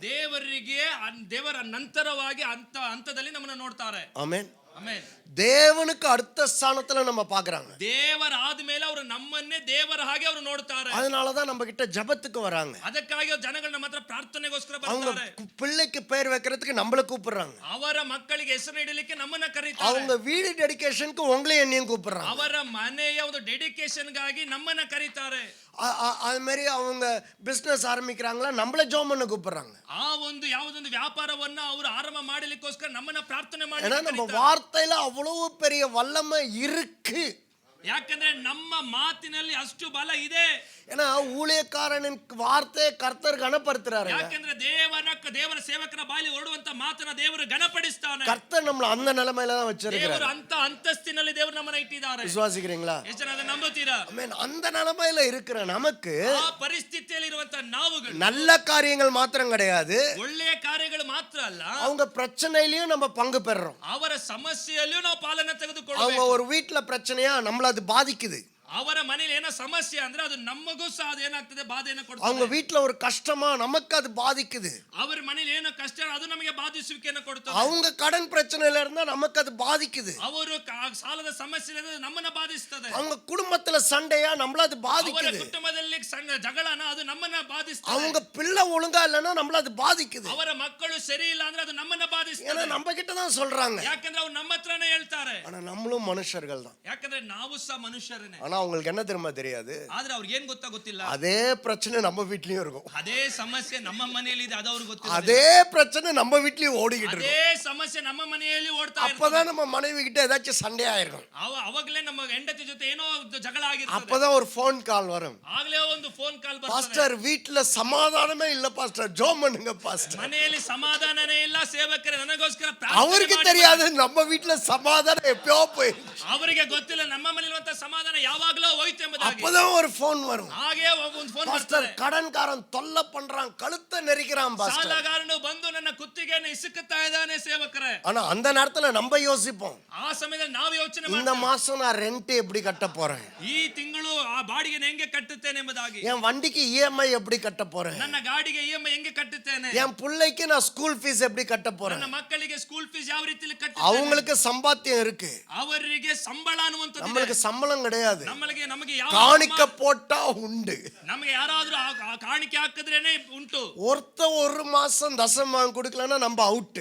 ಒಬ್ಬನು Correct-ஆ? ತಿಂಗಳು ದಶಮಾಂಶ நம்ம ஓப்பனா பேசுறோம், உடனே நம்மளுக்கு அந்த நேரத்துல என்ன ஆகும்னா, ಆ ಸಮಯದಲ್ಲಿ ಏನಾಗ್ತದೆ ಅಂದ್ರೆ ஐயோ, ஒருவேளை ஒழுங்கா பிரசங்கம் பண்ணலையோ, ಒಂದು ವೇಳೆ ಸರಿಯಾಗಿ Correct. ಪ್ರಸಂಗ ಯೋಚಿಸಿರ್ತೀங்களா? ಮಾಡಲಿಲ್ವೋ ಅಂತ ಯೋಚನೆ ಬರ್ತದೆ. ஒருவேளை நான் ஒழுங்கா ஊழியம் பண்ணலையோ, ಒಂದು ವೇಳೆ ಸರಿಯಾಗಿ ನಾನು ಸೇವೆ ಮಾಡ್ಲಿಲ್ವೋ ಯೋಚನೆ. ஒழுங்கா நான் ஜெபம் பண்ணலையோ, ಒಂದು ವೇಳೆ ನಾನು ಸರಿಯಾಗಿ ಪ್ರಾರ್ಥನೆ ಮಾಡ್ಲಿಲ್ವೇನೋ, நான் ஒழுங்கா என்ன தயார்படுத்திக்கலையோ, ಒಂದು ವೇಳೆ ನಾನು ಸರಿಯಾಗಿ ನನ್ನನ್ನ ಪರಿಶೀಲನೆ ஏற்பட்ட ಮಾಡಿಕೊಳ್ಳಿಲ್ವೋ. இமோஷனல் டேமேஜ் நம்மளுக்கு தான் இந்த உலகத்துல அதிகம். ಈ ರೀತಿಯಾದಂತ ಭಾವನಾತ್ಮಕವಾದ ಹೋರಾಟಗಳು ನಮಗೆ ಮಾತ್ರ ಈ ಲೋಕದಲ್ಲಿ. கவர்மெண்ட் ஆபீஸ்லாம் போயிருக்கீங்களா? ಈ ಒಂದು ಸರ್ಕಾರಿ ಕಚೇರಿಗಳೆಲ್ಲ ಹೋಗಿದ್ದೀರಾ? வேலை செய்யறானோ செய்யலையோ சம்பளம். ಅವನು ಕೆಲಸ ಮಾಡ್ತಾನೋ ಮಾಡಲು ಅವನಿಗೆ ಸಂಬಳ ಉಂಟು. சம்பளம் கொடுக்கலன்னா பெரிய கலாட்டா. ಅವನಿಗೆ ಸಂಬಳ ಕೊಡದೆ ಹೋದ್ರೆ ದೊಡ್ಡ ಗಲಾಟೆ. ஆனா நம்ம அந்த மாதிரி கலாட்டாலாம் பண்ண ನಾವು முடியாது. ಆ ರೀತಿಯಲ್ಲಿ ಗಲಾಟೆ ಎಲ್ಲ ಮಾಡಕ್ ಆಗಲ್ಲ. நீங்க போய் தசமமாக ஏன் கொடுக்கலன்னு கேட்டீங்கன்னா, ನೀವು ಹೋಗಿ ದಶಮಾಂಶವನ್ನು ಏನಕ್ಕೆ ಕೊಡ್ಲಿಲ್ಲ ಅಂತ உடனே சேஞ்ச் த சர்ச். ಅವರು ಸಭೆಯನ್ನ ಬದಲಾವಣೆ ಮಾಡಿ ಹೋಗ್ತಾರೆ. உடனே நம்ம என்ன பண்ணுவோம்? ತಕ್ಷಣ ನಾವೇನ್ ಮಾಡ್ತೇವೆ? ஆண்டவரே வேற ஆத்மாவை கொடும் ஆண்டவரே. ದೇವರೇ ಬೇರೆ ಆತ್ಮವನ್ನ ಕೊಡು ದೇವರೇ. நல்ல ஆண்டவர். ದೇವರೇ ಒಳ್ಳೆ ಕೊಡುವ ಆತ್ಮವನ್ನ ಕೊಡು ದೇವರೇ. இத மாதிரி கஷ்டத்துல நம்ம இருப்போம். ಈ ರೀತಿಯಾದ ಕಷ್ಟದಲ್ಲಿ ನಾವು ಇರ್ತೇವೆ. கரெக்ட் தானே? நான் பிராக்டிகலா பேசுறேன். ಪ್ರಾಯೋಗಿಕವಾಗಿ ನಾನು ಮಾತಾಡ್ತಾ ಇದ್ದೇನೆ. ஆனா ಆದರೆ இந்த சூழலெல்லாம் கடந்து போகும் பொழுது, ಈ ಪರಿಸ್ಥಿತಿಗಳೆಲ್ಲ ದಾಟಿ ಹೋಗುವಾಗ, காலையில எழுந்திக்கிறோம் பாத்தீங்களா, ಬೆಳಗ್ಗೆ ಎದ್ದೇಳ್ತೀವಲ್ಲ, உங்க மனநிலைமை எப்படி இருக்கு? ಈಗ ನಿಮ್ಮ ಮನಸ್ಸಿನ ಪರಿಸ್ಥಿತಿ ಹೇಗಿರ್ತದೆ? இதுதான் இன்னைக்கு நான் உங்களுக்கு வைக்கிற சேலஞ்ச். ಇದೇ ನಿಮ್ಮ ಮುಂದೆ ಇಡುವಂತ ಸವಾಲು ಈ ದಿನ. ஏன்னா இதுதான் ஆண்டவர் எனக்கு சொன்ன சேலஞ்ச். ಇದು ದೇವರು ನನಗೆ ಹೇಳಿದಂತ ಸವಾಲು ಇದು. இந்த திங்கக்கிழமை காலையில எழுந்திருக்கிறேன் நானு. ಸೋಮವಾರ ಬೆಳಗ್ಗೆ ನಾನು ಎದ್ದೇಳ್ತೇನೆ. நான் இன்னைக்கு 80,000 பில்டிங்க்கு ரெண்ட் கட்டணும். ಇವತ್ತು 80,000 ಬಾಡಿಗೆಯನ್ನ ಈ ಒಂದು ಬಿಲ್ಡಿಂಗ್ ಕಟ್ಟಬೇಕು. பாஸ்டர்ஸ் மீட்டிங் தேவைகள் இருக்கின்றது. ಈ ಒಂದು ಸೇವಕರ ಕೂಟಕ್ಕೆ ಬೇಕಾದ ಅಗತ್ಯತೆಗಳಿದೆ. இவ்வளவு தேவைகளை மைண்ட்ல இருக்கும் பொழுது, ಇಷ್ಟೊಂದು ಅಗತ್ಯತೆಗಳು ನನ್ನ ಮನಸ್ಸಿನಲ್ಲಿ ಇರುವಾಗ, என் தேவன் எனக்காய் பாட வர மாட்டேங்குது. ಈ ಒಂದು ಹಾಡನ್ನ ಹಾಡಕ್ಕೆ ಬರ್ತಾ ಇಲ್ಲ ನನಗೆ. புரியுதுங்களா? ಅರ್ಥ ಆಗ್ತಾ ಇದೆ? என் தேவன் எனக்காய் ஏதாகிலும் செய்திடுவார் என்றாகிலும் என்னை மறந்துட்டீங்க ஆண்டவரே. ಮರ್ತಿಲ್ಲ ಅಂತ ಹೇಳೋದಕ್ಕೆ ಬದಲಾಗಿ ಮರ್ತಿಯ ದೇವರೇ ಎಂಬುದಾಗಿ ಆಡುವಂತ. ஏன்னா அந்த நேரத்துல மைண்ட் அப்படிதான் போகுது. ಯಾಕಂದ್ರೆ ನಮ್ಮ ಮನಸ್ಸು ಆ ಒಂದು ಸಮಯದಲ್ಲಿ ಹಂಗೆ ಹೋಗ್ತಾ ಇದೆ. அப்ப ஆண்டவர் என்ன சேலஞ்ச் பண்ணாரு. ಆಗ ದೇವರು ನನಗೆ ಸವಾಲನ್ನು ಹಾಕಿದ್ರು. இந்த காரியங்கள் உன்னை மாற்ற இடம் கொடுப்பாயா? ಈ ಒಂದು ಪರಿಸ್ಥಿತಿಗಳು ನಿನ್ನನ್ನ ಬದಲಾವಣೆ ಮಾಡಕ್ಕೆ ನೀನು ಸ್ಥಳವನ್ನ ಕೊಡುತ್ತೀಯಾ? காலையில 6 மணிக்கு நான் உட்கார்ந்து சொன்னேங்க. ಬೆಳಗ್ಗೆ 6 ಗಂಟೆಗೆ ನಾನು ಎದ್ದು ನಾನು ಕೂತಿ ಹೇಳಿದೆ, nothing will change. ಯಾವುದು ನನ್ನನ್ನ ಬದಲಾವಣೆ ಮಾಡಲು ಸಾಧ್ಯ ಇಲ್ಲ. என் ஸ்தோத்திரம் மாறாது. ನನ್ನ ಸ್ತುತಿ ಸ್ತೋತ್ರಗಳು ಬದಲಾವಣೆ என்னுடைய ಆಗೋದಿಲ್ಲ. விசுவாசம் மாறாது. ನನ್ನ ನಂಬಿಕೆ ಮಾರ್ಪಡೋದಿಲ್ಲ. என்னுடைய நம்பிக்கை மாறாது. ನನ್ನ ನಂಬಿಕೆ ಮಾರ್ಪಡೋದಿಲ್ಲ. என்னுடைய எதிர்பார்ப்பு மாறாது. ನನ್ನ ನಿರೀಕ್ಷೆಯು ಮಾರ್ಪಡೋದಿಲ್ಲ. என் தேவன் எனக்காய் செய்து முடிப்பார் என்கிற அந்த ஒரு வைராக்கியம் மாறாது. ನನ್ನ ದೇವರು ನನಗಾಗಿ ಎಲ್ಲವನ್ನ ಮಾಡಿ ಮುಗಿಸ್ತಾನೆಂಬ ವೈರಾಗ್ಯ ನನ್ನನ್ನು ಬಿಟ್ಟು ಹೋಗುವುದಿಲ್ಲ. இதுனால தான் சொல்றேன், ಇದರಿಂದ ನಾನು ಹೇಳ್ತೇನೆ, nothing changes. ಯಾವುದು ನಮ್ಮನ್ನ ಬದಲಾವಣೆ ಮಾಡಲು ಸಾಧ್ಯ ಇಲ್ಲ. அன்னைக்கு காலையில எழுந்திருச்சேன். ಇವತ್ತು ಬೆಳಗ್ಗೆ ನಾನು என்ன ಎದ್ದೇಳಿದೆ. சொல்றேன், இதே மாதிரி சூழ்நிலை வரும்போதுல ಈ ರೀತಿಯ ಪರಿಸ್ಥಿತಿಗಳು சாப்பாடு கூட இறங்காது. கரெக்டா? ಊಟ ಮಾಡಿದ್ರು ಸಹ ಅದು ಒಳಗಡೆ ಹೋಗಲ್ಲ. அந்த சாப்பாடு சந்தோஷமா இருக்காது. ಆ ಒಂದು ಊಟ ಸಂತೋಷವಾಗಿರೋದಿಲ್ಲ. நல்லா எல்லாம் நல்லா இருக்கும் பொழுதுல ಎಲ್ಲ ಚೆನ್ನಾಗಿರುವಾಗ சாம்பார் ஊறுகாய் கூட டேஸ்டா இருக்கும். ಆ ಒಂದು ಸಾಂಬಾರ್ ಮತ್ತು ಉಪ್ಪಿನಕಾಯಿನೂ ಬಹಳ ರುಚಿಯಾಗಿರ್ತದೆ. ஆனா எதுவும் நல்லா இல்லாத போது ಪರಿಸ್ಥಿತಿಗಳು ಸರಿ ಇಲ್ಲದೆ ಇರುವಾಗ பிரியாணி கூட வேஸ்டா இருக்கும். ಆ ಬಿರಿಯಾನಿ ಸಹ ಅದು ವ್ಯರ್ಥವಾಗಿರ್ತದೆ. ஆனா அன்னைக்கு திங்கக்கிழமை இது 2 நாள் நேத்து நடந்த காரியத்தை நான் சொல்றேன். ನಿನ್ನೆ ನಡೆದಂತ ವಿಷಯವನ್ನ ನಾನು ನಿಮಗೆ ಹೇಳ್ತಾ ಇದ್ದೇನೆ. I will enjoy my food. ನಾನು ನನ್ನ ಒಂದು ಆಹಾರದಲ್ಲಿ ಸಂತೋಷ ಉಳ್ಳವನಾಗಿರ್ತೇನೆ. நான் காலையில black coffee குடிப்பேன். ಬೆಳಗ್ಗೆ ಎದ್ದ ತಕ್ಷಣ ಒಂದು ಬ್ಲಾಕ್ ಕಾಫಿ ನಾನು ಕುಡಿತೇನೆ. நான் black coffee என்ஜாய் பண்ணுவேன். ಆ ಬ್ಲಾಕ್ ಕಾಫಿಯನ್ನು ನಾನು ಎಂಜಾಯ್ ಮಾಡ್ತೇನೆ, ஜன்னலை ಸಂಭ್ರಮಿಸ್ತೇನೆ. திறந்தேன், கதவை திறந்தேன்.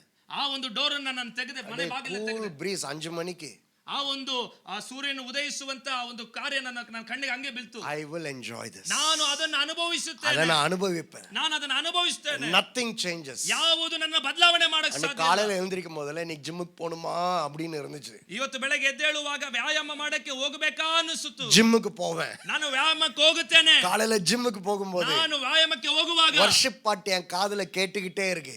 ಆ ಆರಾಧನೆ ಹಾಡು ನನ್ನ ಕಿವಿಯಲ್ಲಿ ಕೇಳಿಸುತ್ತಾನೆ ಇದೆ. கோரமங்கலால இருந்து இந்திரா நகர் போற வரைக்கும் வர்ஷிப் பாட்டு சத்தமா பாடிக்கிட்டு போனேன். ಕೋರಮಂಗಲದಿಂದ ಆ ಒಂದು ಇಂದಿರಾ ನಗರಿಗೆ ಹೋಗುವ ತನಕವೂ ಆರಾಧನೆ ಗೀತವನ್ನ ಕೇಳ್ತಾ ಹೋಗ್ತಾ ಇದ್ದೆ. nothing changes. ಯಾವುದು ಬದಲಾವಣೆ ಆಗೋದಿಲ್ಲ. அங்க போய் எல்லார்கிட்டயும் ಅಲ್ಲಿ ಹೋಗಿ ಎಲ್ಲರ ಹತ್ರನು how are you ನಾನು ಹೋಗಿ ಎಲ್ರಿಗೆ இன்னைக்கு ಹೇಗಿದ್ದೀರಾ என்ன ஒர்க் அவுட், ಇವತ್ತು ಏನು ನನಗೆ ವ್ಯಾಯಾಮ ಇದೆ, ஆயா தூக்கலாம், ಮಾನ್ಯ ಎತ್ತೋಣ. ஆனா அவனுக்கு தெரியாது ಆದ್ರೆ ಅವನಿಗೆ ಗೊತ್ತಿಲ್ಲ நான் ரெண்ட் கட்டணும், ನಾನು ಬಾಡಿಗೆ ಕಟ್ಟಬೇಕು. அவனுக்கு ஏன் தெரியணும், ಅವನಿಗೇನು ಗೊತ್ತಾಗ್ಬೇಕು, தேவை கிடையாது. ಅದು ಅಗತ್ಯತೆ ಇಲ್ಲ.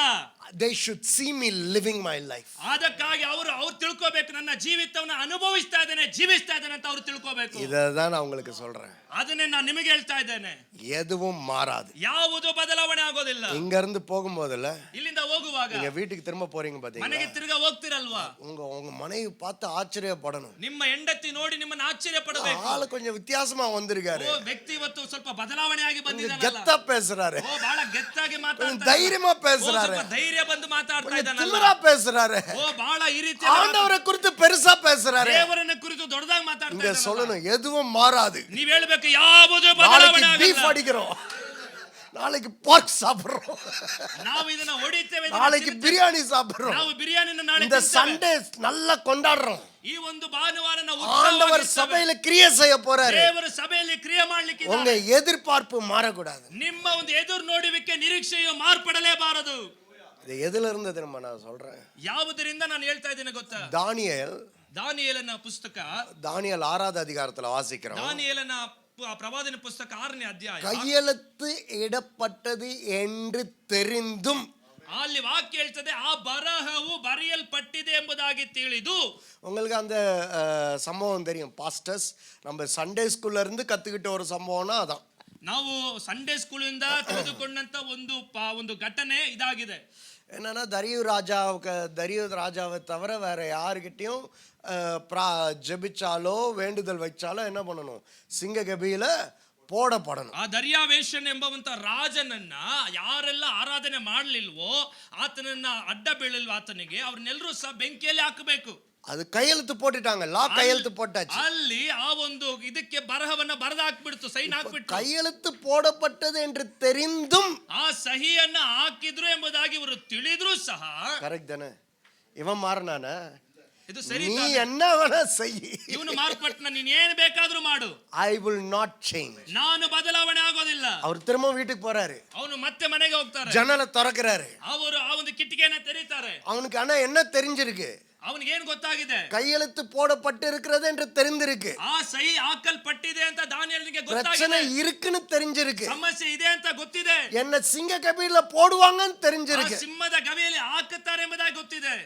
நானா இருந்தேன்னா கொஞ்சம் கதவு மூடி, ஆண்டவரே கொஞ்சம் எக்ஸ்கியூஸ் பண்ணிக்கங்க, நைஸா ஜாம் பண்ணிக்கிறேன்னு இருப்பேன். ನಾನಾಗಿದ್ದಿದ್ರೆ ಆ ಕಿಟಕಿ ಬಾಗಿಲನ್ನು ಹಾಕಿ ಒಳಗಡೆ ಮೌನವಾಗಿ, ದೇವರೇ ನನ್ನ ಸಮೀಕ್ಷಿಸಿ ನನಗೆ ಸಹಾಯ ಮಾಡ್ರಿ ಎಂಬುದಾಗಿ ಪ್ರಾರ್ಥನೆ ಮಾಡ್ತಾ ஆனா ಇದ್ದೆ. இவர் என்ன தெரியுமா, ಆದ್ರೆ ಇವ್ರೇನ್ ಮಾಡ್ತಾ ಇದ್ದಾನಂದ್ರೆ, நீ என்ன வேணா செய், ನೀನ್ ಏನ್ ಬೇಕಾದ್ರೂ ಮಾಡು, என்ன நீ மாற்ற ನೀ முடியாது, ನನ್ನನ್ನ ಬದಲಾವಣೆ ಮಾಡಕ್ நான் ಸಾಧ್ಯ ಇಲ್ಲ. என்ன செய்வனோ அதை செய்து ನಾನು கொண்டே ಏನನ್ನ இருப்பேன், ಮಾಡುತ್ತೇನೋ ಅದನ್ನ நான் ಮಾಡುತ್ತಾನೆ எதை ಇರ್ತೇನೆ. விசுவாசிக்கிறேனோ அதை விசுவாசித்து ನಾನು கொண்டே ಯಾವುದನ್ನ இருப்பேன், ನಂಬುತ್ತೇನೋ ಅದನ್ನ ನಂಬುತ್ತಾನೆ ಇರ್ತೇನೆ. நான் எதை நம்புகிறேனோ அதை நம்பிக்கொண்டே ನಾನು ಯಾವುದನ್ನ இருப்பேன், ನಂಬುತ್ತಾ ಇದ್ದಾನೋ ಅದನ್ನ நான் ನಂಬುತ್ತಾನೆ ಇರ್ತೇನೆ. எவரிடத்திலிருந்து எனக்கு உதவி வரும் என்று எதிர்பார்க்கணும்னோ அதை எதிர்பார்த்து கொண்டே இருப்பேன். ಯಾರಿಂದಲೂ ನನಗೆ ಸಹಾಯ ಬರ್ತದೆ ಎಂಬುದಾಗಿ ಎದುರು ನೋಡ್ತಾ ಅವರಿಂದಲೇ ಸಹಾಯ ಬಂದೇ ಬರುತ್ತದೆ. நின்னாருங்க, ಈ ರೀತಿಯಲ್ಲ ಇರ್ರಿ, ஜோம் பண்ணாரு.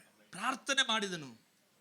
என்ன தெரியுமா சொல்றேன், ಏನ್ ಹೇಳ್ತಾ ಇದ್ದೀನಂದ್ರೆ, உங்க சூழ்நிலை ನಿಮ್ಮ ಪರಿಸ್ಥಿತಿಗಳು உங்களை மாற்ற முடியாது, ನಿಮ್ಮನ್ನು ಬದಲಾವಣೆ ಮಾಡಲು ಸಾಧ್ಯ ಇಲ್ಲ. நீங்கள் இடம் கொடுக்காமல் உங்கள் சூழ்நிலை உங்களை மாற்ற முடியாது. ನೀವು ಅದಕ್ಕೆ ಅವಕಾಶಗಳನ್ನು ಕೊಡದೆ, ಸ್ಥಳಗಳನ್ನು ಕೊಡದೆ, ನಿಮ್ಮ ಪರಿಸ್ಥಿತಿಗಳು ನಿಮ್ಮನ್ನು ಬದಲಾವಣೆ ಮಾಡಲು ಸಾಧ್ಯ ಇಲ್ಲ. உங்களை பத்தி இன்னொரு காரியத்தையும் நான் சொல்றேன், ನಿಮ್ಮನ್ನು ಕುರಿತು ಇನ್ನೊಂದು ವಿಷಯವನ್ನು ನಾನು ಹೇಳ್ತೇನೆ. சூழ்நிலை உங்களை மாற்ற இடம் கொடுக்க, சூழ்நிலை உங்களை மாற்ற முடியாது, ಪರಿಸ್ಥಿತಿಗಳು ನಿಮ್ಮನ್ನ ಬದಲಾವಣೆ ಮಾಡೋದಿಲ್ಲ. ஆனா உங்களை பத்தி இன்னொரு மேலான விஷயத்தை சொல்லவா, ನಿಮ್ಮನ್ನು ಕುರಿತು ಇನ್ನೊಂದು ಮೇಲಾದ ವಿಷಯವನ್ನು ಹೇಳಲ್ವಾ ಇಲ್ಲ, நீங்கள் சூழ்நிலைகளை மாற்றலாம். ನೀವು ಪರಿಸ್ಥಿತಿಗಳನ್ನ ಬದಲಾವಣೆ ಮಾಡಬಹುದು.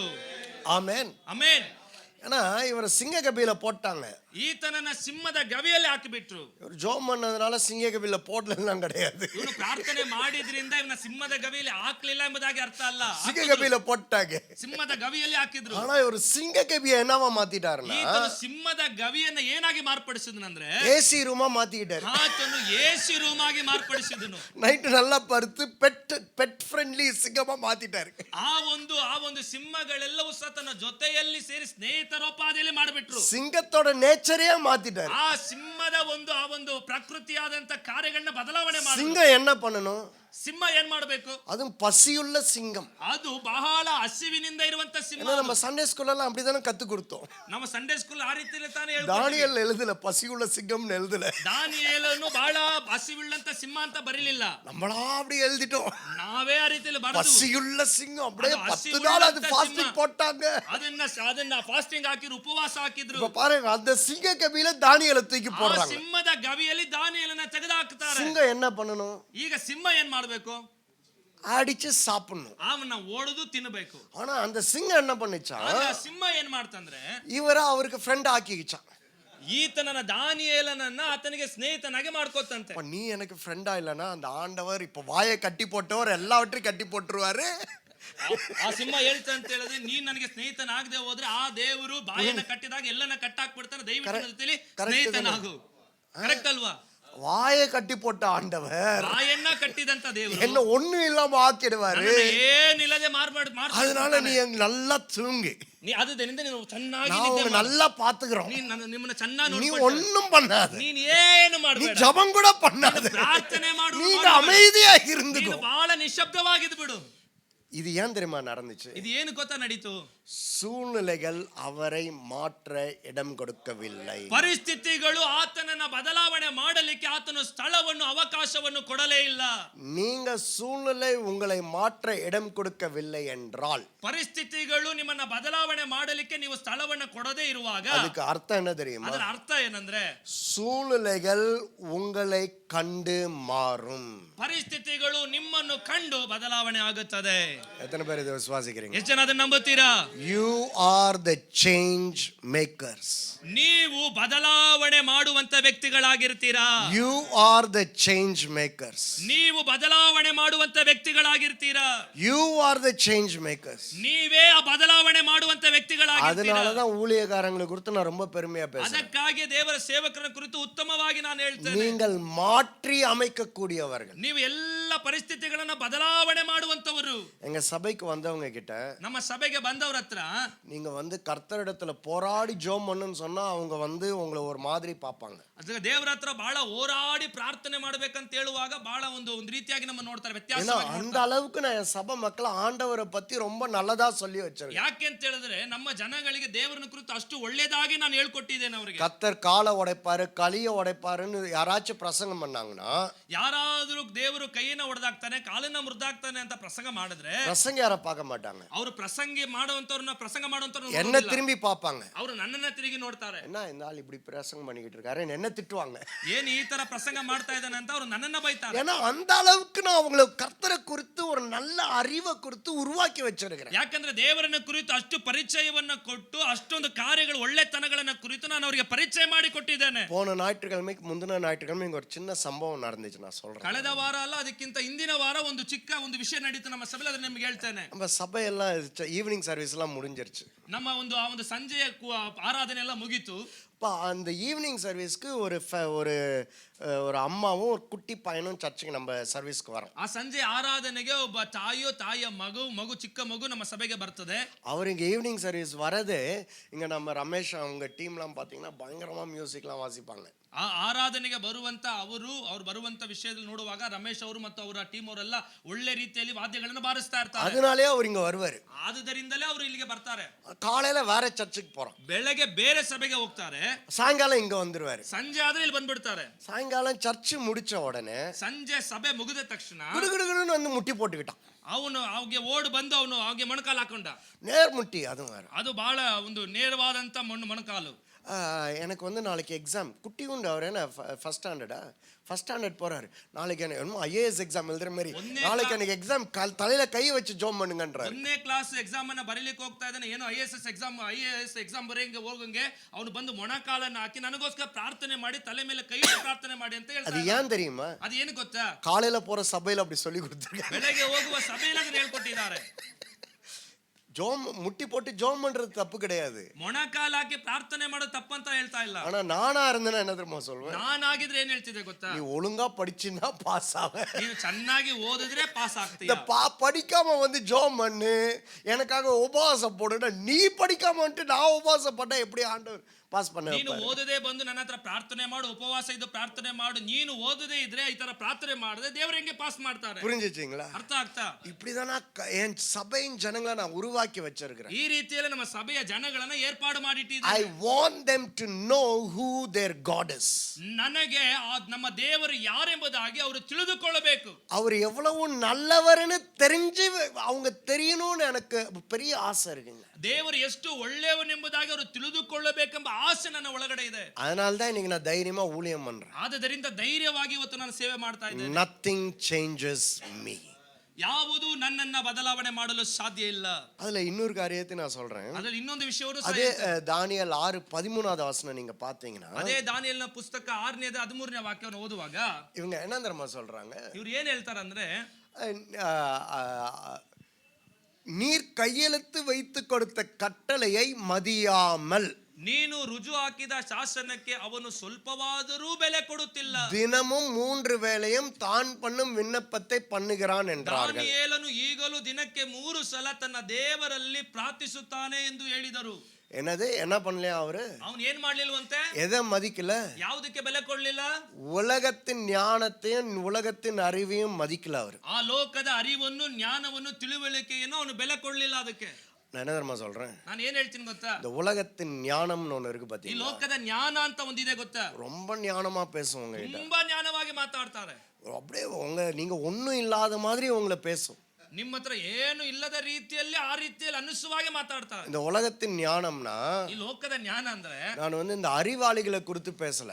ಈ ಬಹಳ ಅರಿವಿರುವಂತ ವ್ಯಕ್ತಿಗಳನ್ನ ಕುರಿತು ನಾನು உலகத்தின் பிரச்சனைகள்லாம் இருக்கு ಈ பாத்தீங்களா? ಲೋಕದ ಸಮಸ್ಯೆ ಎಲ್ಲ ಇದೆ ಗೊತ್ತಾ? இந்த உலகத்தின் யோசனைகள்லாம் இருக்கு ಈ பாத்தீங்களா? ಲೋಕದ ಯೋಚನೆಗಳಿದೆ ನೋಡ್ರಿ. இந்த மனுஷிக யோசனைகள் இருக்கு ಈ பாத்தீங்களா? ಮಾನುಷಿಕವಾದ ಯೋಚನೆಗಳಿದೆಯಲ್ಲ, அதுக்கெல்லாம் நம்ம என்ன பண்ண கூடாது? ಅದಕ್ಕೆಲ್ಲ ನಾವೇನ್ ಮಾಡಬಾರ್ದು? இடமே கொடுக்க கூடாது. ಅದಕ್ಕೆಲ್ಲ ನಾವು ಬೆಲೆನೂ அத ಕೊಡಬಾರದು, மதிக்கவே கூடாது. ಅದಕ್ಕೆ ಬೆಲೆ ಕೊಡಬಾರದು. இப்ப கிதியோனை பத்தி நம்ம வாசிக்கிறோம். ಗಿದ್ಯೋನನ ಕುರಿತು ಓದ್ತೇವೆ. கிதியோன் கிட்ட ஆண்டவர் போய் பேசுறாரு. ಗಿದ್ಯೋನನ ಹತ್ರ ದೇವರು ಹೋಗಿ ಮಾತನಾಡ್ತಾರೆ. என்னன்னு பேசினாரு? ಏನಂತ ಮಾತನಾಡಿದ್ರು? கிதியோனை பார்த்து என்னன்னு சொன்னாரு? ಗಿದ್ಯೋನನ ನೋಡಿ ದೇವರು ಏನ್ ಹೇಳಿದ್ರು? அது தேவனுடைய ஞானம், ಅದು ದೇವರ ಜ್ಞಾನ, அது தேவனுடைய அறிவு, ಅದು ದೇವರ ಜ್ಞಾನ, அது தேவனுடைய முன்குறிப்பு, ಅದು ದೇವರ ಒಂದು ಆತನ ಕರಿವಿಕೆ, அது தேவனுடைய அழைப்பு. ದೇವರ ಕರಿವಿಕೆ ಅದಾಗಿದೆ. ஆனா கிதியோன் என்னன்னு சொல்றாரு? ಆದ್ರೆ ಗಿದ್ಯೋನನ್ ಏನ್ ಹೇಳ್ತಾ ಇದ್ದಾನೆ? ஆண்டவரே, குடும்பத்திலேயே சின்ன குடும்பம் நாங்க, ಆ ಕುಟುಂಬದಲ್ಲಿಯೇ ಚಿಕ್ಕ ಕುಟುಂಬ ನಾವು, கோத்திரத்திலே சின்ன கோத்திரம் நாங்க. ಕುಲದಲ್ಲಿಯೇ ಬಹಳ ಚಿಕ್ಕದಾದಂತ ಕುಲ ನಮ್ಮದು. நீங்க பாத்தீங்கன்னா நான் எங்க எல்லாம் காரியங்களை செஞ்சுக்கிட்டு இருக்கேன்னா, ಈ ಎಲ್ಲಾ ಕಾರ್ಯಗಳನ್ನ மீதியானருக்கு மறைந்து செயல்பட்டு கொண்டிருக்கிறேன். ಮಿದ್ಯಾನರಿಗೆ ಭಯಪಟ್ಟು ಆ ಒಂದು ದ್ರಾಕ್ಷಿ ಅಲೆಯ ಹಿಂದೆ ನಾನು ಔಸ್ಕೊಂಡು ಏನ್ ಮಾಡ್ತೇನೆ? என்ன பார்த்து நீங்க பராக்கிரமசாலின்னு சொல்றீங்களே, ನನ್ನನ್ನ ನೋಡಿ ಪರಾಕ್ರಮಶಾಲಿ ಅಂತ ಹೇಳ್ತಾ ಇದೆಯಲ್ಲ, இது எந்த விதத்துல நியாயமா இருக்கு? ಇದು ಯಾವ ರೀತಿಯಲ್ಲಿ ನ್ಯಾಯ? இன்னைக்கு சில சமயம் ಈ ದಿನಗಳಲ್ಲಿ ಕೆಲವು ಸಮಯದಲ್ಲಿ மனுஷிக அறிவுன்னு ஒண்ணு இருக்கு பாத்தீங்களா? ಮಾನುಷಿಕವಾದಂತ ಅರಿವಂತ ಇದೆಯಲ್ಲ ಗೊತ್ತಾ? நம்ம ஆஃப்டர் ஆல் ஹியூமன் பீயிங்ஸ், ನಾವು ಕೇವಲ ಮನುಷ್ಯ ಮಾತ್ರದವರೇ. ஆனா தேவனுடைய ஆவியை உடைய சூப்பர் பீயிங்கும் நம்ம தான். ಆ ದೇವರ ಆತ್ಮವನ್ನ ಹೊಂದಿರುವಂತ ಉತ್ತಮವಾದಂತ ದೇವ ಕುಮಾರರು ನಾವಾಗಿದ್ದೇವೆ. ஆனா சில சமயம் என்ன பண்ணும்? ಕೆಲವು ಸಮಯದಲ್ಲಿ ಏನಾಗ್ತದೆ ಅಂದ್ರೆ, இந்த ஹியூமன் பீயிங் என்ன பண்ணும்? ಈ ಮಾನುಷಿಕವಾದಂತ ವಿಷಯಗಳು ಏನ್ ಮಾಡ್ತದೆ? பேசுதா? ಮಾತಾಡ್ತದಲ್ವಾ? பேசுதா? ಮಾತಾಡ್ತದಲ್ವಾ? சில சமயம் பேசும். ಅದು ಮಾತಾಡ್ತದೆ. நீ அழைக்கப்பட்டு இருக்கிறாயா? ನೀನು ನಿಜವಾಗ್ಲೂ ಕರೆಯಲ್ಪಟ್ಟಿದ್ದೀಯಾ? இது நடக்குமா? ಇದು ನಡೀತದಾ? நீ ஜெபம் பண்ணா நடக்குமா? ಪ್ರಾರ್ಥನೆ ಮಾಡಿ ನಡೆದು உன் ಬಿಡ್ತದಾ? ஊழியத்துல ஒரு அற்புதம் நடக்குமா? ಸೇವೆಯಲ್ಲಿ ಅದ್ಭುತ ನಡೆದು இத ಬಿಡ್ತದಾ? மாதிரி சந்தேகங்கள்லாம் வரும். ಈ ರೀತಿಯಾದ ಸಂಶಯಗಳೆಲ್ಲ ಬರ್ತದೆ. இத மாதிரி காரியங்களுக்கு உங்களுக்கு எதிரா வரும். ನಿಮಗೆ ವಿರುದ್ಧವಾಗಿ ಕಾರ್ಯಗಳೆಲ್ಲ ಬರುತ್ತದೆ. அப்ப நம்ம என்ன பண்ணணுமா? ಆಗ ಬರುವಾಗ ಏನ್ இவர் ಮಾಡಬೇಕು? என்ன பண்ணாராம்? ಅವನು ಏನ್ ಮಾಡಿದನಂದ್ರೆ, கையெழுத்து வைத்து கொடுத்த கட்டளையை என்ன பண்ணலையா? ಆತನ ರುಜು ಹಾಕಿದಂತ ಶಾಸನಕ್ಕೆ ಅವನು ಏನ್ ಕೊಡ್ಲಿಲ್ವಂತ? ಸ್ವಲ್ಪ என்ன பண்ணக்கூடாது? ಕೊಡಲಿಲ್ಲ. அதை மதிக்கவே கூடாது. ಅದಕ್ಕೆ ಬೆಲೆನೇ ಕೊಡಬಾರದು. அதை என்ன பண்ணக்கூடாது? ಅದಕ್ಕೆ ಏನ್ ಕೊಡಬಾರದು? அதை சட்டையே பண்ணக்கூடாது. எங்க அப்பா தான் எனக்கு பைபிள் டீச்சர். ನನ್ನ ತಂದೆಯೇ ನನಗೆ ಸತ್ಯವೇದ ಅಧ್ಯಯನ ಮಾಡಿ, ஏன்னா அவருடைய பிரசங்கத்தை கேட்டு தான் நான் வளர்ந்தேன். ಯಾಕಂದ್ರೆ ಅವರ ಸತ್ಯವೇದದ ಪ್ರಸಂಗವನ್ನ ಕೇಳಿ ನಾವು ಬೆಳೆದೆ. 2 வருஷம் ட்ரைனிங் அமிச்சாரு. 2 ವರ್ಷ ಅಧ್ಯಯನ ಮಾಡಿ ಕಳಿಸಿದ್ರು. அதோட அவ்வளவுதான். ಅದ್ರಲ್ಲೂ ನಾನು ಹಂಗೆ சில சமயம் பேசும். ಕೆಲವು ಸಮಯದಲ್ಲಿ ಮಾತಾಡ್ತದೆ. அப்ப அந்த நேரத்துல நம்ம என்ன பண்ணக்கூடாது? ಆ ಸಮಯದಲ್ಲಿ ನಾವೇನ್ ಮಾಡಬಾರ್ದಂದ್ರೆ மதியாமல். ಅದಕ್ಕೆ ಬೆಲೆ ಕೊಡಬಾರದು. ஏன்னா உங்களோட கிரேட்டஸ்ட் லிமிட்டேஷன் யார் தெரியுமா? ನಿಮ್ಮ ದೊಡ್ಡ ಒಂದು ಹಂತ, ಒಂದು உங்களை லிமிட் பண்றது யார் தெரியுமா? ನಿಮ್ಮನ್ನ ಕೊನೆ ಮಾಡೋದು ಯಾವುದು ಗೊತ್ತಾ? ಯಾರು ನಿಮ್ಮನ್ನ ಕೊನೆ ಮಾಡೋದು? உங்களோட கிரேட்டஸ்ட் லிமிட்டேஷன் யாரு? ನಿಮ್ಮ ಉತ್ತಮವಾದಂತ ಕೊನೆ ಯಾವುದು? சொல்லுங்க. ಯಾವುದು ನಿಮ್ಮನ್ನ ಹಾಗೆ ಮಾಡ್ತದೆ? உங்க சபையா? ನಿಮ್ಮ ಸಭೆ ಆ ರೀತಿಯಲ್ಲಿ ಮಾಡ್ತದ, ಕೊನೆ ಮಾಡ್ತದ ನಿಮ್ಮನ್ನ? காசா? ಹಣ ಸಮಸ್ಯೆನಾ?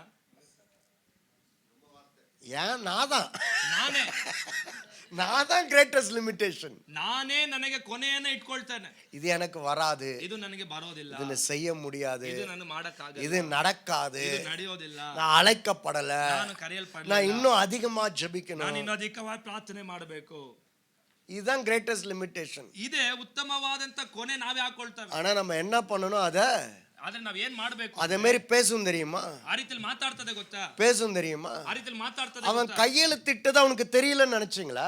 ಅವನು ರುಜು ಹಾಕಿದ್ದು ಇವನಿಗೆ ಗೊತ್ತಿಲ್ಲ ಅಂತ ಅನ್ಕೊಳ್ತಿದ್ದೀರಾ? அவன் ரூல் புக் அவனுக்கு வந்திருக்காதுன்னு நினைச்சீங்களா? சர்க்குலர் ಆ ರೂಲ್ ಹಾಕಿದಂತ ಶಾಸನ ಅವನ ಕೈಲಿ ಬಂದಿಲ್ಲ ಅಂತ ಅನ್ಕೊಳ್ತಿದ್ದೀರಾ? ಅದು ಅವನಿಗಿட்ட பேசிருக்காதுன்னு நினைச்சீங்களா? ಆ ಶಾಸನ ಅವನ ಹತ್ರ ಮಾತಾಡದೆ ಇತ್ತು ಅಂತ ಹೇಳ್ತೀರಾ? ஆனா இவர் என்ன பண்ணாரு? ಆದ್ರೆ ಇವನೇನ್ ಮಾಡ್ದ? சுத்தமா மதிக்கல. ಆ ಶಾಸನಕ್ಕೆ ಯಾವ ಬೆಲೆಯನ್ನು ಕೊಡಲಿಲ್ಲ ಅವರು. அதனால உங்க மனுஷிகத்தை மதிக்காதீங்க. ಅದಕ್ಕಾಗಿ ನಿಮ್ಮ ಒಳಗಿರುವಂತ ಮನುಷ್ಯತ್ವವನ್ನು தேவனுடைய பிள்ளை என்பதை ரொம்ப அதிகமா நினைங்க. ನೀವು ದೇವರ ಮಕ್ಕಳನ್ನೋದ್ರ ಕುರಿತು ಬಹಳ ಬೆಲೆಯನ್ನು ಕೊಡ್ರಿ. ಆಮೆನ್. ಆಮೆನ್. விசுவாசிக்கிறீங்களா? ಅದನ್ನ ನೀವು ನಂಬ್ತೀರಾ? இனிமேட்டு என்ன பண்ணக்கூடாது? ಇನ್ನು ಮುಂದೆ ಏನ್ ಮಾಡಬಾರದು? உங்களை குறித்து குறைவா என்னைக்குமே நினைக்காது. ನಿಮ್ಮನ್ನು ಕುರಿತು ಬಹಳ ಕಡಿಮೆಯಾಗಿ ನೆನೆಸಬಾರದು. சரி, கடைசியா ஒரு வசனம் காமிச்சு நான் முதிக்கிறேன். ಕೊನೆಯದಾಗಿ ಒಂದು ವಾಕ್ಯವನ್ನು ತೋರಿಸಿ ನಾನು ಮುಗಿಸ್ತೇನೆ. பவுல் எழுதினதை நம்ம வாசிப்போம். ಪೌಲನು ಬರೆದಿರುವುದನ್ನ ನಾವು ನೋಡ್ತೇವೆ. ரோமர் 8:35 வசனத்துல இருந்து நம்ம வாசிப்போம். ರೋಮ 8ನೇ ಅಧ್ಯಾಯದ 35ನೇ ವಾಕ್ಯದಿಂದ ಓದೋಣ. ரோமர் 8:35. ரோಮ 8ನೇ ಅಧ್ಯಾಯದ 35ನೇ ವಾಕ್ಯದಿಂದ, உமது நிமித்தம் எந்நேரமும் கொல்லப்படுகிறோம், அடிக்கப்படுகிற ஆடுகளைப் போல எண்ணப்படுகிறோம் என்று எழுதியிருக்கிறபடி நேரிட்டாலும். ಹಿಂಸೆ ಆಗಲಿ, ಆಹಾರವಿಲ್ಲದಾಗಲಿ, ಬಟ್ಟೆ ಇಲ್ಲದಾಗಲಿ, ಅಪಾಯವಾಗಲಿ, ಮರಣವಾಗಲಿ ನಮ್ಮನ್ನು ಕ್ರಿಸ್ತನ ಪ್ರೀತಿಯಿಂದ ಯಾವುದು ನಮ್ಮನ್ನು ಬೇರ್ಪಡಿಸಬಲ್ಲದು. என்னன்னு எழுதியிருக்கு? உமது நிமித்தம் எந்நேரமும் கொல்லப்படுகிறோம், அடிக்கப்படுகிற ஆடுகளைப் போல எண்ணப்படுகிறோம் என்று எழுதி இருக்கிறபடி நேரிட்டாலும். ದೇವರೇ, ನಾವು ನಿನ್ನ ನಿಮಿತ್ತ ದಿನವೆಲ್ಲ ಕೊಲೆಗೆ ಗುರಿಯಾದೆವು, ಜನರು ನಮ್ಮನ್ನು ಕೊಯ್ಗುರಿಗಳಂತೆ ಎಣಿಸಿದರು ಎಂಬುದಾಗಿ ಬರೆದಿರುವಂತೆಯೇ. அப்படி நடக்கல, ಆ ರೀತಿಯಲ್ಲಿ ನಡಿಲಿಲ್ಲ. சில சமயம் அத மாதிரி ஃபீல் ஆகும். ಆ ಕೆಲವು ಸಮಯದಲ್ಲಿ ಆ ರೀತಿಯಲ್ಲಿ ಅನಿಸ್ತದೆ. சரிங்களா? இது ஃபீலிங் தான். ಇದೆಲ್ಲ ಬೇರೆ ಅನಿಸುವಿಕೆ. ஏன்னா ஊழியம்னா அப்படிதாங்க. ಯಾಕಂದ್ರೆ ಸೇವೆ ಅಂದ್ರೆ ಆ ರೀತಿ. ஏன்னா நம்ம பல பேரோடைய பர்டனை நம்ம ஏற்றுக்கொள்றோம். ಯಾಕಂದ್ರೆ ಅನೇಕರ ಭಾರವನ್ನು ನಾವು ತೆಗೆದುಕೊಳ್ಳುತ್ತೇವೆ. குடும்பங்கள் கட்டப்படணும், நம்ம ரொம்ப பாரமா இருக்கிறோம். ಕುಟುಂಬಗಳು ಕಟ್ಟಲ್ಪಡಬೇಕಂತ ನಾವು ಭಾರವುಳ್ಳವರಾಗಿದ್ದೇವೆ. நானா சொல்றேன், ನಾನೆಲ್ಲ ಹೇಳ್ತೇನೆ. சில சமயம் நம்ம சபையில கல்யாணம் ஆகலன்னு வந்து சொல்லுவாங்க பாத்தீங்களா? ಕೆಲವು ಸಮಯದಲ್ಲಿ ನಮ್ಮ ಸಭೆಯಲ್ಲಿ ಮದುವೆನೇ ಆಗಿಲ್ಲ ಅಂತ ಬಂದು ಹೇಳ್ತಾರಲ್ಲ. காலையில 5 மணிக்கு எழுந்து ஜெபம் பண்ணும்போது அதான் ஃபர்ஸ்ட் ஞாபகத்துக்கு வரும். ಬೆಳಗ್ಗೆ ಎದ್ದು 5 ಗಂಟೆಗೆ ಪ್ರಾರ್ಥನೆ ಮಾಡುವಾಗ ಮೊದಲು ನಮ್ಮ ஆண்டவரே, அந்த பிள்ளைக்கு ஒரு நல்ல மாப்பிள்ளையை கொடுங்க ஆண்டவரே. ದೇವರೇ, ಆ ಮಗಳಿಗೆ ಒಂದು ಒಳ್ಳೆ ಗಂಡನ ஆண்டவரே, அந்த மகனுக்கு ஒரு நல்ல பொண்ணை கொடுங்க ಆ ஆண்டவரே. ಮಗನಿಗೆ ಒಳ್ಳೆ ಒಂದು ಹೆಣ್ಣು ಮಗುವನ್ನ ಕೊಡಪ್ಪ. அது நடக்கலனா, ಅದು ನಡೀದೇ ಹೋದ್ರೆ நம்ம ஞாயிற்றுக்கிழமை வந்து இங்க உட்கார்ந்து இருப்பாங்க. ಅವರು ಭಾನುವಾರ ಬಂದು ಇಲ್ಲಿ ಕೂತಿರ್ತಾರೆ. கர்த்தர் உங்களுக்காக சகலவற்றையும் செய்வார் நம்ம சொல்லுவோம். ದೇವರು ಎಲ್ಲವನ್ನ ನಿಮಗೋಸ್ಕರ ಮಾಡುತ್ತಾನೆ ಎಂಬುದಾಗಿ ನಾವು ಹೇಳ್ತೇವೆ. ಅವರ ಮುಖத்தை நம்ம அப்ப பார்க்கணும். ಅವರ ಮುಖವನ್ನ ನೀವು ನೋಡಬೇಕು ಅನ್ಸತಿ. அப்ப இப்படிதான் இருக்கும். ಅವ್ರ ಮುಖ ಈ ರೀತಿ. கொல்லப்படுகிறோம், ನಾವು ಕೊಲ್ಲಲ್ಪಡುತ್ತೇವೆ, ಅಡಿಕப்படுகிறோம், ನಾವು ಆತನ ನಿಮಿತ್ತವಾಗಿ அப்படியே கஷ்டப்படுங்க. ಆ ರೀತಿಯಲ್ಲಿ ಅದು ಕಷ್ಟ ಕೊಡ್ತದೆ. இப்பேற்பட்ட ಫೀಲಿಂಗ್ಸ್ ஊழியத்துல ஏற்படும். ಈ ರೀತಿಯಾದಂತ ಭಾವನೆಗಳು ನಮ್ಮ ಸೇವೆಯಲ್ಲಿ ಕೊಡುತ್ತದೆ. ಕರೆಕ್ಟಾ? ಸರಿನಾ? ஆனா இத மாதிரி பல காரியங்கள் இந்த ஊழியத்துல நமக்கு நடக்கும். ಈ ರೀತಿಯಾದ ಅನೇಕ ಘಟನೆಗಳು ಸೇವೆಯಲ್ಲಿ ನಡೀತದೆ. ಅರ್ಥವಚನ போடுப்பா. ಮುಂದಿನ ವಾಕ್ಯವನ್ನು ಓದ್ರಿ. கிறிஸ்துவின் அன்பை விட்டு நம்மை பிரிப்பவன் யார்? உபத்திரவமோ, வியாகுலமோ, துன்பமோ, பசியோ, நிர்வாணமோ, நாசமோசமோ, பட்டயமோ. ಕ್ರಿಸ್ತನ ಪ್ರೀತಿಯಿಂದ ನಮ್ಮನ್ನು ಅಗಲಿಸುವರು ಯಾರು? ಕಷ್ಟವೋ, ಸಂಕಟವೋ, ಹಿಂಸೆಯೋ, ಅನ್ನವಿಲ್ಲದೆ ಇರುವುದೋ, ವಸ್ತ್ರವಿಲ್ಲದೆ ಇರುವುದೋ, ಗಂಡಾಂತರವೋ, ಖಡ್ಗವೋ.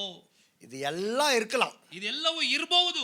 ஆனா அவர் பவுல் என்னன்றாரு, ಆದ್ರೆ ಪೌಲನ್ ಏನ್ ಹೇಳ್ತಾ ಇದ್ದಾನಂದ್ರೆ, நான் இன்னைக்கு சொல்லிட்டு இருக்கேன் பெரிய தெரியுமா, ನಾನು ಇವತ್ತು ನಿಮ್ಗೆ ಹೇಳ್ತಾ ಇದ್ದಲ್ಲ ಆ ರೀತಿಯಲ್ಲೇ, nothing changes me. ಯಾವುದು ನನ್ನನ್ನ ಬದಲಾವಣೆ ಮಾಡಲು ಸಾಧ್ಯ ಇಲ್ಲ. பவுல் இத செஞ்சாரு, ಪೌಲನ್ இத செஞ்சாரு, ಪೌಲನ್ ಇದನ್ನ ಮಾಡಿದನು, நம்மளும் செய்வோம். ನಾವು ಇದನ್ನ ಮಾಡ್ತೇವೆ. ஆமென். ಆಮೆನ್. அர்த்த வசனம் வாசிங்களா, ரொம்ப நல்லா ಮುಂದಿನ இருக்கு. ವಾಕ್ಯವನ್ನು ಓದ್ರಿ. இவை எல்லாவற்றிலையும் ಇದೆಲ್ಲ நாம் நம்மில் அன்பு கூறுகிறவராலே முற்றிலும் ஜெயம் கொள்கிறவர்களாய் இருக்கிறோமே. அர்த்த வசனம் பா. ಆದರೆ ನಮ್ಮನ್ನು ಪ್ರೀತಿಸಿದ ಆತನ ಮೂಲಕವಾಗಿ ನಾವು ಈ ಎಲ್ಲಾ ವಿಷಯಗಳಲ್ಲಿ ಪೂರ್ಣ ಜಯಶಾಲಿಗಳಾಗುತ್ತೇವೆ. கடைசிக்கு போயிடுங்க. ಕೊನೆ ವಾಕ್ಯ. உயர்வானாலும் தாழ்வானாலும் அதெல்லாம் சொல்லிட்டு கடைசியில சொல்றாரு, கிறிஸ்து இயேசுவில் உள்ள தேவனுடைய அன்பை விட்டு நம்மை பிரிக்க மாட்டாதென்று நிச்சயித்திருக்கிறேன். ಯೇಸು ಕ್ರಿಸ್ತನಲ್ಲಿ ತೋರಿ ಬಂದ ದೇವರ ಪ್ರೀತಿಯಿಂದ ಅಗಲಿಸಲಾರವೆಂದು ನನಗೆ ನಿಶ್ಚಯ ಉಂಟು ಎಂಬುದಾಗಿ ಆತನು ಮುಕ್ತಾಯ ಮಾಡುತ್ತಾ ಇದ್ದಾನೆ. இது எல்லாம் நடக்கலாம், ಇದೆಲ್ಲ ನಡಿಬಹುದು. ஆனா இன்னைக்கு ஒரு தீர்மானம், ಇವತ್ತೊಂದು ತೀರ್ಮಾನ, ஒரு நிச்சயத்திருக்கிறேன், ಒಂದು ನಿಶ್ಚಯವನ್ನ ಮಾಡಿದ್ದೇನೆ, ஒரு காரியத்தை ಒಂದು நிச்சயித்திருக்கிறேன். ಕಾರ್ಯವನ್ನ ನಿಶ್ಚಯ ಮಾಡಿದ್ದೇನೆ. Nothing changes me. ಯಾವುದು ನನ್ನನ್ನ ಬದಲಾವಣೆ ಮಾಡಲು ಸಾಧ್ಯ ಇಲ್ಲ. Nothing changes me. ಯಾವುದು ನನ್ನನ್ನ ಬದಲಾವಣೆ ಮಾಡಲು ಸಾಧ್ಯವಿಲ್ಲ. இன்னும் கடைசியா ஒரு காரியத்தை நான் சொல்றேன். ಕೊನೆಯದಾಗಿ ಒಂದು ಕಾರ್ಯವನ್ನು ಹೇಳ್ತೇನೆ. தானியேல் ஜெபம் பண்ணது அவரோட வைராக்கியமா? ದಾನಿಯೇಲನು ಪ್ರಾರ್ಥನೆ ಮಾಡಿದ್ದು ಆತನ ಒಳಗಿದ್ದ ವೈರಾಗ್ಯನ. தானியேல் மனுஷன் தானே, ದಾನಿಯೇಲನು ಒಬ್ಬ ಮನುಷ್ಯನು ತಾನೆ, ಸಾಧಾರಣ தானியேல் மனுஷன் தான். ನಮ್ಮ ಹಾಗೆ ಮನುಷ್ಯನೇ. நான் சொல்றேன்ல, ನಾನು ಹೇಳ್ದೆ எனக்கு அப்பேற்பட்ட ஒரு சூழ்நிலை ஏற்பட்டு இருந்தால், ನನಗೆ ಒಂದು ವೇಳೆ ಅಂತ ಪರಿಸ್ಥಿತಿ ನನಗೆ ಸಂಭವಿಸಿದ್ರೆ, ஜன்னலை திறந்து ஜெபம் பண்ணி இருந்திருக்க மாட்டேன். ನಾನು ಕಿಟಿಕಿಯನ್ನ ತೆಗೆದು ಪ್ರಾರ್ಥನೆ அவன் ಮಾಡ್ತಾ பார்க்கிற மாதிரி ஜெபம் பண்ணி இருந்திருக்க மாட்டேன். ಅವನು ನೋಡುವ ರೀತಿಯಲ್ಲಿ ಪ್ರಾರ್ಥನೆ ಮಾಡ್ತಾ சத்தம் போட்டு கூட ஜெபம் பண்ணி இருந்திருக்க ಇರಲಿಲ್ಲ. மாட்டேன். ಶಬ್ದವನ್ನ ಎತ್ತಿ ಪ್ರಾರ್ಥನೆ நான் ಮಾಡ್ತಾ ஆண்டவரை பார்த்து சொல்லி இருந்திருப்பேன், ನಾನು ದೇವರನ್ನು ನೋಡಿ ಹೇಳ್ತಾ ಇದ್ದೆ, ஆண்டவரே நீர் முகத்தை பார்க்கின்ற தேவன் அல்ல, ದೇವರೇ ನೀನು ಮುಖವನ್ನ ನೋಡುವನಲ್ಲ, நீர் இருதயத்தை காண்கின்ற ನೀನು தேவன், ಹೃದಯವನ್ನ ನೋಡುವವನು, என் சத்தத்தை கேட்டு நீர் ஜெபத்துக்கு பதில் கொடுக்கிற தேவன் அல்ல, ನನ್ನ ಶಬ್ದವನ್ನ ಕೇಳಿ ನೀನು ಉತ್ತರವನ್ನ என் ಕೊಡುವನಲ್ಲ, நாவிலிருந்து ஒரு வார்த்தை பிறவாவதற்கு முன்னமே நீர் ஜெபத்துக்கு பதில் கொடுக்கிற தேவன். ನನ್ನ ನಾಲಿಗೆಯಿಂದ ನನ್ನ ಬಾಯಿಂದ ಒಂದು ಶಬ್ದ ಹೊರಡೋಕ್ಕಿಂತ ಮುಂಚೆ அதனால ಉತ್ತರ ಕೊಡುವನು. நான் நினைப்பதற்கும் வேண்டுவதற்கும் அதிகமாய் கிரியை செய்கிற தேவனே, ನಾನು ಯೋಚಿಸುವುದಕ್ಕಿಂತಲೂ ಬೇಡುವುದಕ್ಕಿಂತಲೂ என் ಅತ್ಯಧಿಕವಾಗಿ நினைவே ಮಾಡುವ ஒரு ದೇವನು. ஜெபம் தான். ಓ ನನ್ನ ಒಳಗಡೆ ಇರುವಂತಹ ನನ್ನ ಯೋಚನೆಗಳೇ ಒಂದು நான் ಪ್ರಾರ್ಥನೆ. நினைக்கின்றதை நீர் ஜெபமா ஏற்றுக்கொள்ளுங்க என்று அமைதியா ನಾನು உட்கார்ந்திருப்பேன். ಯೋಚನೆ ಮಾಡುವುದನ್ನೇ ಒಂದು ಪ್ರಾರ್ಥನೆಯಾಗಿ ಸ್ವೀಕರಿಸಿ ಎಂಬುದಾಗಿ ನಾನು ನಿಶಬ್ದವಾಗಿ ಕೂತು ಬಿಡ್ತಾ ಇದ್ದೆ. கரெக்டா இல்லையா? ಹೌದಾ ಇಲ್ವಾ, ಸರಿನಾ ಇಲ್ವಾ? நான் இப்படிதான். ನಾನು ಈ ರೀತಿ ಇಲ್ಲ. ஆனா தானியேல் அப்படி எப்படிங்க அது நடந்துச்சு? ಆದ್ರೆ ದಾನಿಯೇಲನ ಜೀವಿತದಲ್ಲಿ ಯಾವ ರೀತಿಯಲ್ಲಿ ಇದು ನಡೀತು? நான் என்ன தெரியுமா விசுவாசிக்கிறேன், ನಾನು ಏನ ನಂಬ್ತೀನಿ ಅಂದ್ರೆ, அது தானியேல் இல்ல, ಅದು ದಾನಿಯೇಲನಲ್ಲ, தானியேலுக்குள்ள இருந்த தேவனுடைய ஆவியானவர். ಆ ದಾನಿಯೇಲನ ಒಳಗಿದ್ದಂತ ದೇವರ ಆತ್ಮ. ஏன்னா தானியேலை குறித்து நம்ம வாசிக்கிறோம். ಆದ್ರೆ ದಾನಿಯೇಲನ ಕುರಿತು ನಾವು ಓದ್ತೇವೆ. தானியேலுக்கு நேபுகாத் நேசார் ஒரு காரியம் சொல்றாரு. ದಾನಿಯೇಲನಿಗೆ ನೆಬುಕಾತ್ ನೇಚನು ಒಂದು ಕಾರ್ಯವನ್ನು, ಒಂದು ವಿಷಯವನ್ನು ಹೇಳ್ತಾರೆ. நான் ஒரு தரிசனம் கண்டேன், கனவு கண்டேன். ನಾನು ಒಂದು ಕನಸನ್ನ, ದರ್ಶನವನ್ನ ಕಂಡೆ. ஆனா கனவு என்னன்னு சொல்ல மாட்டேன். ಆ ಕನಸು ಏನೆಂಬುದಾಗಿ ನಾನು ಹೇಳೋದಿಲ್ಲ. நீ என்ன கனவுன்னு சொல்லணும், ಏನ್ ಕನಸು ನನಗೆ ಬಿತ್ತು ಅದನ್ನು அந்த ಹೇಳ್ಬೇಕು, கனவுக்கான வியாக்கியானத்தையும் நீ கொடுக்கணும். ಆ ಕನಸಿಗೆ ಅರ್ಥವನ್ನು ನೀನು ನನಗೆ ಹೇಳ್ಬೇಕು. அதுக்கு மத்தவன்லாம் சொல்றான், ಅದಕ್ಕೆ ಮತ್ತೆ ಬೇರೆಯವರೆಲ್ಲ ಏನ್ ಹೇಳ್ತಾರಂದ್ರೆ, தேவர்கள் மனிதர்களோடு இருந்தாதான் அப்படி நடக்கும், ಆ ದೇವರು ಮನುಷ್ಯರ ಒಟ್ಟಿಗೆ ಇದ್ರೇನೆ ಈ ರೀತಿಯಾಗಿ ಹೇಳಕ್ಕೆ ಸಾಧ್ಯ ಎಂಬುದಾಗಿ ಹೇಳ್ತಾರೆ. தேவர்கள் மனிதரோடு கலக்கிறதில்லையே, ದೇವರು ಮನುಷ್ಯರೊಟ್ಟಿಗೆ ಸಂಭವಿಸುವುದಿಲ್ವಲ್ಲ, ಸಂಧಾನ ಮಾಡೋದಿಲ್ವಲ್ಲ ஆனா ಎಂಬುದಾಗಿ ಅವ್ರು ಹೇಳ್ತಾರೆ. அவங்களுக்கு என்ன தெரியுமா தெரியல, ಆದ್ರೆ ಅವ್ರಿಗೇನ್ ಗೊತ್ತಿಲ್ಲ ಅಂದ್ರೆ, தானியேல் சாதாரண ஆள் கிடையாது. ಆದ್ರೆ ದಾನಿಯೇಲನು ಒಬ್ಬ ಸಾಧಾರಣ ವ್ಯಕ್ತಿ ಅಲ್ಲ. தேவன் ஆவி தானியேலுக்குள்ளே இருந்தது. ದೇವರ ಆತ್ಮನು ದಾನಿಯೇಲನ ಒಳಗಡೆ ಇದ್ದನು.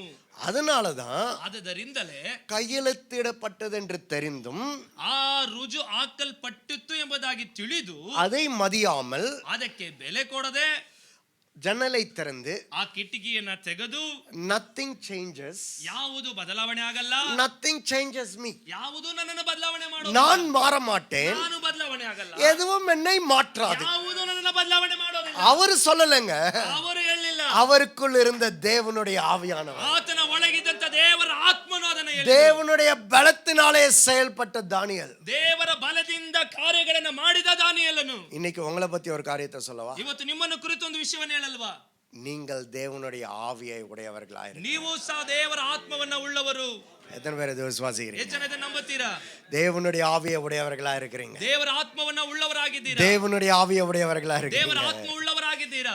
Nothing changes. ಯಾವುದು ನಮ್ಮನ್ನ ಬದಲಾವಣೆ ಮಾಡೋದಿಲ್ಲ. Nothing changes me. ಯಾವುದು ನನ್ನನ್ನು ಬದಲಾವಣೆ நான் ಮಾಡೋದಿಲ್ಲ. இன்னும் துதிப்பேன், ನಾನು ಇನ್ನೂ ಸ್ತುತಿಸುವೆನು, இன்னும் பேசுவேன், ಇನ್ನೂ ಮಾತನಾಡ್ತೇನೆ, இன்னும் விசுவாசிப்பேன், ಇನ್ನೂ ನಂಬುತ್ತೇನೆ, இன்னும் ஊழியம் ಇನ್ನೂ செய்வேன், ಸೇವೆ ಮಾಡ್ತೇನೆ, இன்னும் பிரசங்கம் பண்ணுவேன், ಇನ್ನೂ ಪ್ರಸಂಗ ಮಾಡ್ತೇನೆ, இன்னும் ஆத்துமாக்களுக்காக நான் ಇನ್ನೂ பிரயாசப்படுவேன், ಆತ್ಮಗಳಿಗೋಸ್ಕರ ಪ್ರಯಾಸಪಡ್ತೇನೆ, இன்னும் நான் சபையை கட்டுவேன், ಇನ್ನೂ ಸಭೆಯನ್ನು ಕಟ್ಟುತ್ತೇನೆ, இன்னும் நான் சபையை போஷிப்பேன், ಇನ್ನೂ ಸಭೆಯನ್ನು என் ಪೋಷಿಸ್ತೇನೆ, ஆராதனை வாங்கிக் கொண்டே இருக்கும், ಇನ್ನೂ ಆರಾಧನೆ என் துதி ನಡೀತಾ வாங்கிக் கொண்டே ನನ್ನ இருக்கும், ಸ್ತುತಿ ನಾನು என் ಮಾಡ್ತಾನೆ ஜெபம் ಇರ್ತೇನೆ, பெருகிக் கொண்டே ನನ್ನ இருக்கும். ಪ್ರಾರ್ಥನೆ ಹೆಚ್ಚುತ್ತಾ ಇರ್ತದೆ. Nothing changes me. ಯಾವುದು ನನ್ನನ್ನ ಬದಲಾವಣೆ ಮಾಡಲು ಸಾಧ್ಯ ಇಲ್ಲ.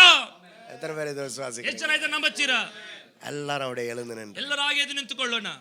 இன்னைக்கு நீங்க செய்ய வேண்டிய காரியம் என்ன தெரியுங்களா? ಇವತ್ತು ನೀವು ಮಾಡಬೇಕಾದ ಕಾರ್ಯಗಳೆಲ್ಲ ಏನು ಗೊತ್ತಾ? உங்களுக்குள்ள இருக்கிற தேவனுடைய ஆவியானவரை நீங்க ரெகக்னைஸ் பண்ணுங்க. ನಿಮ್ಮ ಒಳಗಿರುವಂತ ದೇವರ ಆತ್ಮವನ್ನ ಕಂಡುಕೊಳ್ಳಬೇಕು. அதனாலதான் பவுல் அடிக்கடி எழுதுறாரு, ಅದಕ್ಕಾಗಿ ಪೌಲನು ಪದೇ ಪದೇ உள்ளான மனிதனிலே பலப்பட்டு, ಒಳಗಿರುವ ಮನುಷ್ಯನಲ್ಲಿ ನೀವು ಬಲವನ್ನು உள்ளான ಹೊಂದಿ, மனிதனிலே பலப்பட்டு. ಒಳ ಮನುಷ್ಯನಲ್ಲಿ ಬಲವನ್ನು ಹೊಂದಿ. இன்னைக்கு நீங்க ஆக்சிடென்ட்டா இங்க வரலங்க, ನೀವು ಅಕಸ್ಮಾತ್ ಆಗಿ ಇಲ್ಲಿ ಬರಲಿಲ್ಲ ರೀ. உங்களை ஸ்ட்ரெಂಥன் பண்றதுக்காக ஆண்டவருங்க ದೇವರು ನಿಮ್ಮನ್ನ ಬಲಪಡಿಸಲಿಕ್ಕೆ இங்க இருந்து நீங்க போகும் பொழுது ಇಲ್ಲಿಂದ ನೀವು ಹೊರಟು ಹೋಗುವಾಗ, பராக்கிரமசாலியே, ಓ ಪರಾಕ್ರಮಶಾಲಿಯೇ, இஸ்ரவேலை ரட்சிக்க தெரிந்து கொள்ளப்பட்ட பராக்கிரமசாலி, ಇಸ್ರಾಯೇಲನ್ನು ರಕ್ಷಿಸಲಿಕ್ಕೆ ಆರಿಸಿಕೊಂಡಂತ ಪರಾಕ್ರಮಶಾಲಿ, ஹாசனை ரட்சிக்க தெரிந்து கொள்ளப்பட்ட பராக்கிரமசாலி, ஹாசனை ரட்சிக்க தெரிந்து கொள்ளப்பட்ட பராக்கிரமசாலி, ಹಾಸನನ್ನ ರಕ್ಷಿಸಲಿಕ್ಕೆ ಆರಿಸಿಕೊಂಡಂತ ಪರಾಕ್ರಮಶಾಲಿಯೇ, ಬೇಲೂரை ரட்சிக்க தெரிந்து கொள்ளப்பட்ட பராக்கிரமசாலி, ಬೇಲೂರನ್ನ ರಕ್ಷಿಸಲಿಕ್ಕಾಗಿ ಆರಿಸಿಕೊಂಡ ಪರಾಕ್ರಮಶಾಲಿಯೇ, ஆமென், தும்கூரை ரட்சிக்க தெரிந்து கொள்ளப்பட்ட பராக்கிரமசாலி, ರಕ್ಷಿಸಲಿಕ್ಕಾಗಿ ಆರಿಸಿಕೊಂಡ ಪರಾಕ್ರಮಶಾಲಿಯೇ, கோரமங்கலாவை ரட்சிக்க தெரிந்து கொள்ளப்பட்ட பராக்கிரமசாலி. ಕೋರಮಂಗಲವನ್ನ ರಕ್ಷಿಸಲಿಕ್ಕೆ ಆರಿಸಿಕೊಂಡ ಪರಾಕ್ರಮಶಾಲಿಯೇ.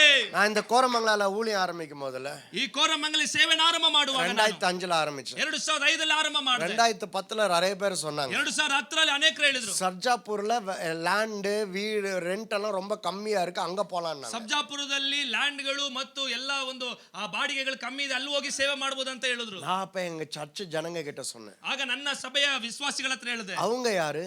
ಅವ್ರು ಯಾರು? நல்ல எண்ணம் தான், ಅದು ಒಳ್ಳೆ ಯೋಚನೆನೇ, ஆனா மாம்சத்துல பேசுறாங்க. ಅವರು ಮಾಂಸಿಕವಾಗಿ ஆனா ಮಾತಾಡ್ತಾರೆ. நான் யாரு? ಆದ್ರೆ ನಾನು ಯಾರು? தானியேலை போல தேவனுடைய ஆவியை உடையவன். ನಾನು ದಾನಿಯೇಲನಾಗೆ ದೇವರ ಆತ್ಮವನ್ನು ಉಳ್ಳವನು. நான் மனுஷ ஞானத்தை மதியாமல், ನಾನು ಮನುಷ್ಯರ ಮಾತಿಗೆ ಬೆಲೆಯನ್ನ ಕೊಡದೆ, தேவனுடைய திட்டத்தையும் தேவனுடைய யோசனையும் மதிக்கிறவன். ನಾನು ದೇವರ ಯೋಚನೆಯನ್ನು ದೇವರ ಆಲೋಚನೆಗಳನ್ನು ನಾನು ಬೆಲೆ நான் ಕೊಡುವವನಾಗಿದ್ದೇನೆ. அப்ப சொன்னேன், ನಾನು ಆಗ ಹೇಳಿದೆ, இங்க ரெண்ட் 1 கோடி இருந்தாலும் நான் அதை கொடுத்து கோரமங்கலால தான் இருப்பான் அப்படின்னு. ಇಲ್ಲಿ ರೆಂಟ್ 1 ಕೋಟಿ ಆದ್ರೂ ಸೇರಿ ಅದನ್ನ ಕೊಟ್ಟು ಇದೇ ಕೋರಮಂಗಲದಲ್ಲಿ ಸೇವೆ ಮಾಡ್ತೇನೆ. இன்னைக்கும் கோரமங்கலால தான் இருக்கு. ಇವತ್ತು ಸಹ ಕೋರಮಂಗಲದಲ್ಲೇ ಇದೆ. சீக்கிரம் கோரமங்கலால இந்த சபை ஒரு பெரிய மால் வாங்குறதை நீங்க கேள்விப்படுவீங்க.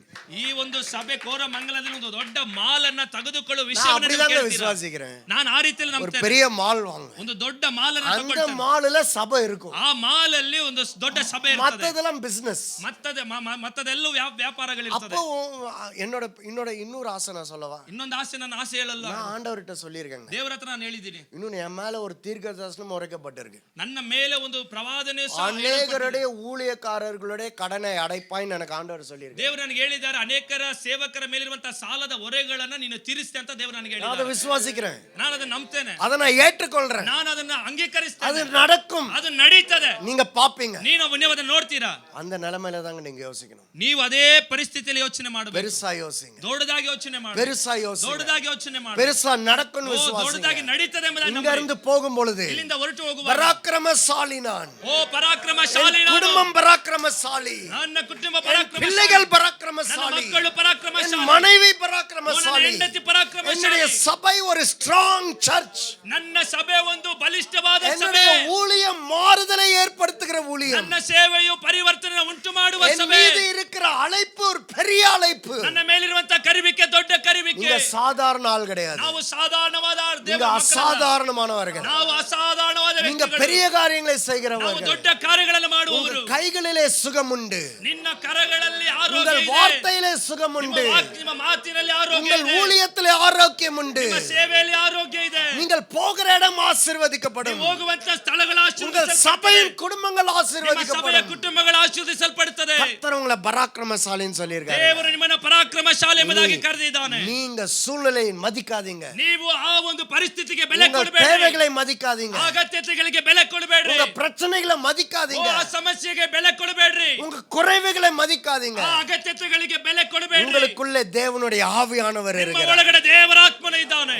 Nothing changes. ಯಾವುದು ಬದಲಾವಣೆ ಆಗೋದಿಲ್ಲ. எதுவும் மாறாது. ಯಾವುದು ಬದಲಾವಣೆ ಆಗೋದಿಲ್ಲ. எதுவும் மாறாது. ಯಾವುದು ಬದಲಾವಣೆ உங்கள் ಆಗೋದಿಲ್ಲ. துதி மாறாது. ನಮ್ಮ ಸ್ತುತಿ உங்கள் ಮಾರ್ಪಡೋದಿಲ್ಲ. விசுவாசம் ನಮ್ಮ மாறாது. ನಂಬಿಕೆ ಮಾರ್ಪಡೋದಿಲ್ಲ. உங்கள் விசுவாசம் பெருகிக் கொண்டே ನಮ್ಮ இருக்கும். ನಂಬಿಕೆ ಹೆಚ್ಚುತ್ತಾ ಹೆಚ್ಚುತ್ತಾ உங்கள் ಇರುತ್ತದೆ. எதிர்பார்ப்பு பெருகிக் கொண்டே ಓ இருக்கும். ನಮ್ಮ ಎದುರು ನೋಡುವಿಕೆ ಹೆಚ್ಚುತ್ತಾ ಹೆಚ್ಚುತ್ತಾ உங்களுடைய ಇರುತ್ತದೆ. ஊழியம் பெருசாயிட்டே ನಮ್ಮ இருக்கும். ಸೇವೆ ದೊಡ್ಡದಾಗುತ್ತಾ ಇರ್ತದೆ. பிரச்சனை அதிகமாக அதிகமாக ಸಮಸ್ಯೆ ಅಧಿಕವಾಗುತ್ತಾ ஊழியத்தை ಅಧಿಕವಾಗುತ್ತಾ இன்னும் வைராக்கியமா செய்யுங்க. ಓ ಸೇವೆಯನ್ನು ವೈರಾಗ್ಯವಾಗಿ ಮಾಡ್ತೇವೆ. சூழ்நிலைகள் மாற மாற ಓ ಪರಿಸ್ಥಿತಿಗಳು ಬದಲಾವಣೆ ಆಗುತ್ತಾ இன்னும் ಆಗುತ್ತಾ அதிகமாய் ஊழியம் ಇನ್ನು செய்யுங்க. ಅಧಿಕವಾಗಿ ಸೇವೆ. கர்த்தர் உங்களை கனப்படுத்தும். ದೇವರೇ ನಿಮ್ಮನ್ನ ಘನಪಡಿಸುತ್ತಾನೆ. இன்னும் ஒரு காரியம் கடைசியா சொல்லவா? ಇನ್ನೊಂದು ಕೊನೆಯ ಅಂಶವನ್ನ ಹೇಳ್ತಾನೆ. அதே தானியேலை தூக்கி நான் பாஸ்டர் ஆயிட்டேன். ಅದೇ ದಾನಿಯೇಲನ ಕುರಿತು தூக்கிட்டு ಅವನ ಮೇಲಕ್ಕೆತ್ತಿ அவரை பார்த்து சொல்றாரு, ಅವನನ್ನು ನೋಡಿ ಹೇಳ್ತಾರೆ, இந்த தானியேலுடைய தேவனை குறித்து யாராவது தப்பா பேசுனீங்கன்னா, ಈ ದಾನಿಯೇಲನ ದೇವರನ್ನ ಕುರಿತು ಇನ್ನು ಮುಂದೆ ಯಾರಾದರೂ ತಪ್ಪಾಗಿ ಮಾತಾಡಿದ್ರೆ, இந்த தேசத்திலே ಈ ದೇಶದಲ್ಲಿ தானியேலின் தேவனை குறித்து யாரும் இனி பேசக்கூடாது. ಈ ದೇಶದಲ್ಲಿ ದಾನಿಯೇಲನ ದೇವರ ಕುರಿತು ಯಾರು ತಪ್ಪಾಗಿ ಮಾತನಾಡಬಾರದು. அப்புறம் என்ன தெரியுமா, ஆண்டவரை பார்த்து சொல்லிட்டாங்க, ಅನಂತರವಾಗಿ ದೇವರು ನೋಡಿ ಏನ್ ಹೇಳಿದ್ರು ಗೊತ್ತಾ? தானியேலின் தேவன். ದಾನಿಯೇಲನ ದೇವರು ಅಂತ இன்னைக்கு உங்களை பார்த்து அப்படிதாங்க சொல்ல ನಿಮ್ಮನ್ನ போறாங்க. ನೋಡಿ ಜನಗಳು ಅದೇ ರೀತಿಯಲ್ಲಿ ಮಾತಾಡ್ತಾರೆ. உங்களுடைய தேவன். ನಿಮ್ಮ ದೇವರು. ஓ, இவருடைய தேவனிடத்துக்கு நம்ம ಇವರ போவோம். ದೇವರಲ್ವಾ? இவருடைய தேவனிடத்திற்கு நம்ம போவோம். ಇವರ ದೇವರ ಹತ್ರ ಹೋಗೋಣ. இவர் ஆராதிக்கிற தேவனை நாம் ஆராதிப்போம். ಇವರ ಆರಾಧನೆ ಮಾಡುವ ದೇವರನ್ನ ಆರಾಧನೆ இவருக்கு ಮಾಡೋಣ. கிரியை செய்கிற தேவனிடத்துக்கு நம்ம போவோம். ಇವರ ಹತ್ರ ಕ್ರಿಯೆ ಮಾಡುವ ದೇವರ ಬಳಿಗೆ ಹೋಗೋಣ. இவரை விடுவித்த தேவனிடத்திற்கு நம்ம போவோம். ಇವರನ್ನ ಬಿಡುಗಡೆ ಮಾಡಿದ ದೇವರ ಹತ್ರ ಹೋಗೋಣ. கர்த்தர் செய்வாருங்க. ದೇವರು ಮಾಡ್ತಾನೆ. விசுவாசிக்கிறீங்களா? ನಂಬುತ್ತೀರಾ? விசுவாசிக்கிறீங்களா? ನಂಬುತ್ತೀರಾ?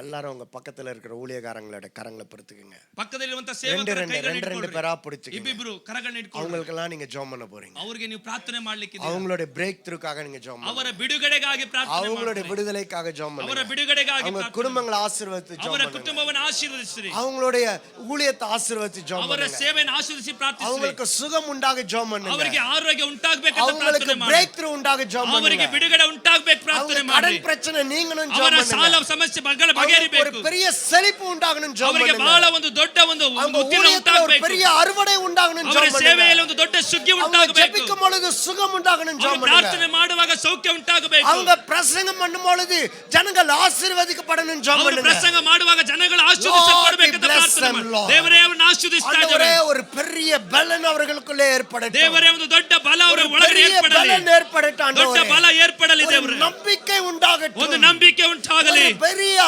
தைரியம் உண்டாகட்டும் ಒಂದು ದೊಡ್ಡ ஆண்டவரே. ಧೈರ್ಯ ಉಂಟಾಗಲಿ. தைரியம் உண்டாகட்டும் ಧೈರ್ಯ ஆண்டவரே. ಉಂಟಾಗಲಿ ದೇವರೇ. தைரியமாய் ஊழியம் செய்ய, ಧೈರ್ಯವಾಗಿ ಸೇವೆ ಮಾಡಲಿ. நம்பிக்கையோடு ஊழியம் செய்ய, ನಂಬಿಕೆಯಿಂದ ಸೇವೆ பெரிய ಮಾಡಲಿ. எதிர்பார்ப்போடு ದೊಡ್ಡ ஊழியம் ಎದುರು செய்ய. ನೋಡುವಿಕೆಯಿಂದ ಸೇವೆ Oh, I ಮಾಡಲಿ. bless them, Lord. ದೇವರೇ, ನಾನು ಇವರನ್ನು ಆಶೀರ್ವದಿಸ್ತೇನೆ. Bless them. Thank you lord. Bless them. ಲೇಮಾ ಶಾಖ.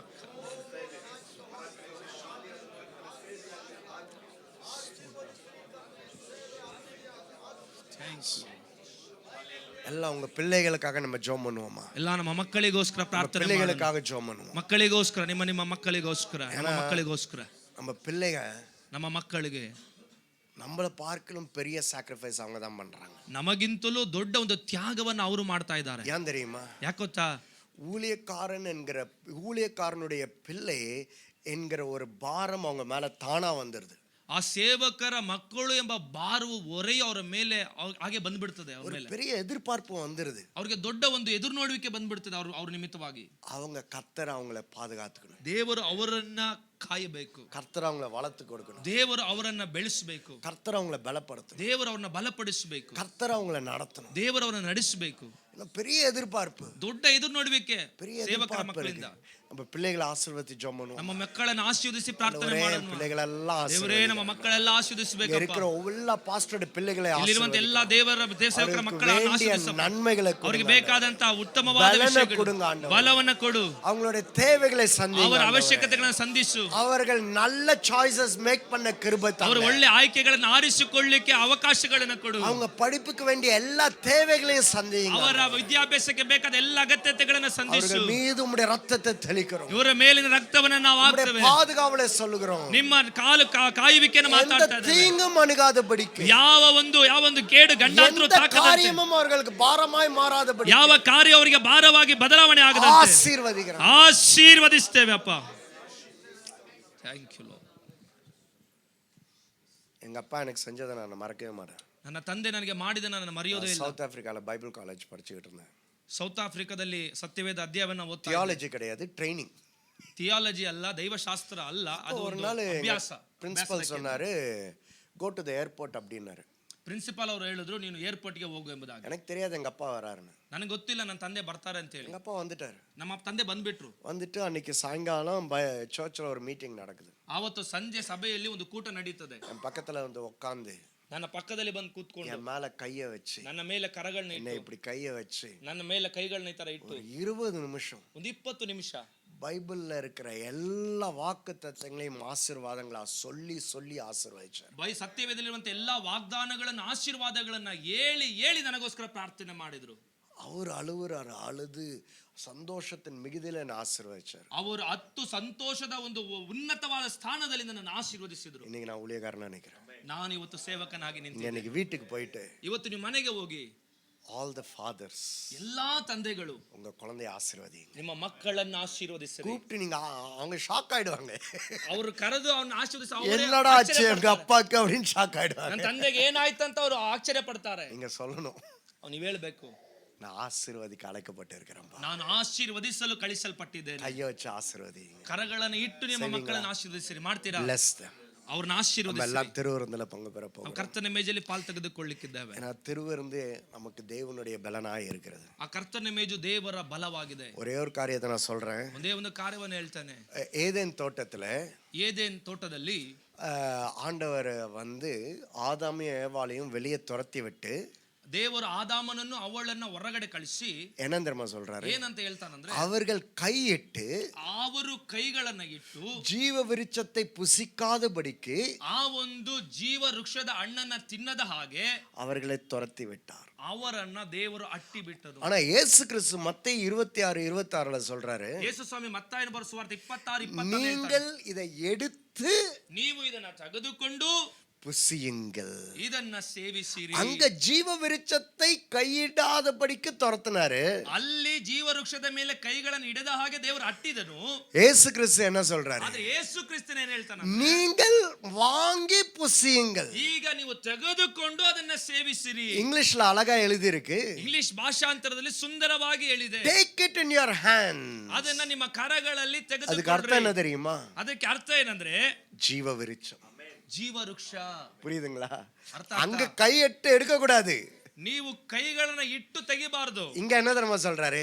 ಅಲ್ಲಿ ಕೈಗಳನ್ನ ಇಟ್ಟು ತೆಗಿಬಾರ್ದು. ಇಲ್ಲಿ ಏನ್ ಹೇಳ್ತದಂದ್ರೆ, ಈಗ கையில கொடுத்திருக்கிறார். ಈಗ ನಿಮ್ಮ ಕೈಲಿ ನಾನು ಕೊಟ್ಟಿದ್ದೇನೆ. இன்னைக்கு நம்ம யாரா தெரியுமா இருக்கிறோம்? ಇವತ್ತು ನಾವು ಯಾರಾಗಿದ್ದೇವೆ? அன்றைக்கு ஆதாம் ஏவாள் இழந்த அந்த அதிகாரத்தையும் ஆசீர்வாதத்தையும் சுதந்திரித்தவர்களாய் இருக்கிறோம். ಅವತ್ತು ಆದಾಮ್ ಮತ್ತು ಅವಳು ಯಾವುದನ್ನ ಕಳೆದುಕೊಂಡರೋ ಆ ಆಶೀರ್ವಾದಗಳನ್ನ, ಅಧಿಕಾರಗಳನ್ನ ಇವತ್ತು ನಾವು ಸ್ವತಂತ್ರಿಸಿಕೊಂಡವರಾಗಿದ್ದೇವೆ. ஜீவ விருட்சத்தை புசிக்கிறோம் இன்னைக்கு. ನಾವು ಜೀವ ವೃಕ್ಷದ ಹಣ್ಣನ್ನ ತಿನ್ನುತ್ತಾ ಇದ್ದೇವೆ. அதுக்கு அர்த்தம் என்ன தெரியுமா? ಇದಕ್ಕೆ ಅರ್ಥ ಏನ್ ಗೊತ್ತಾ?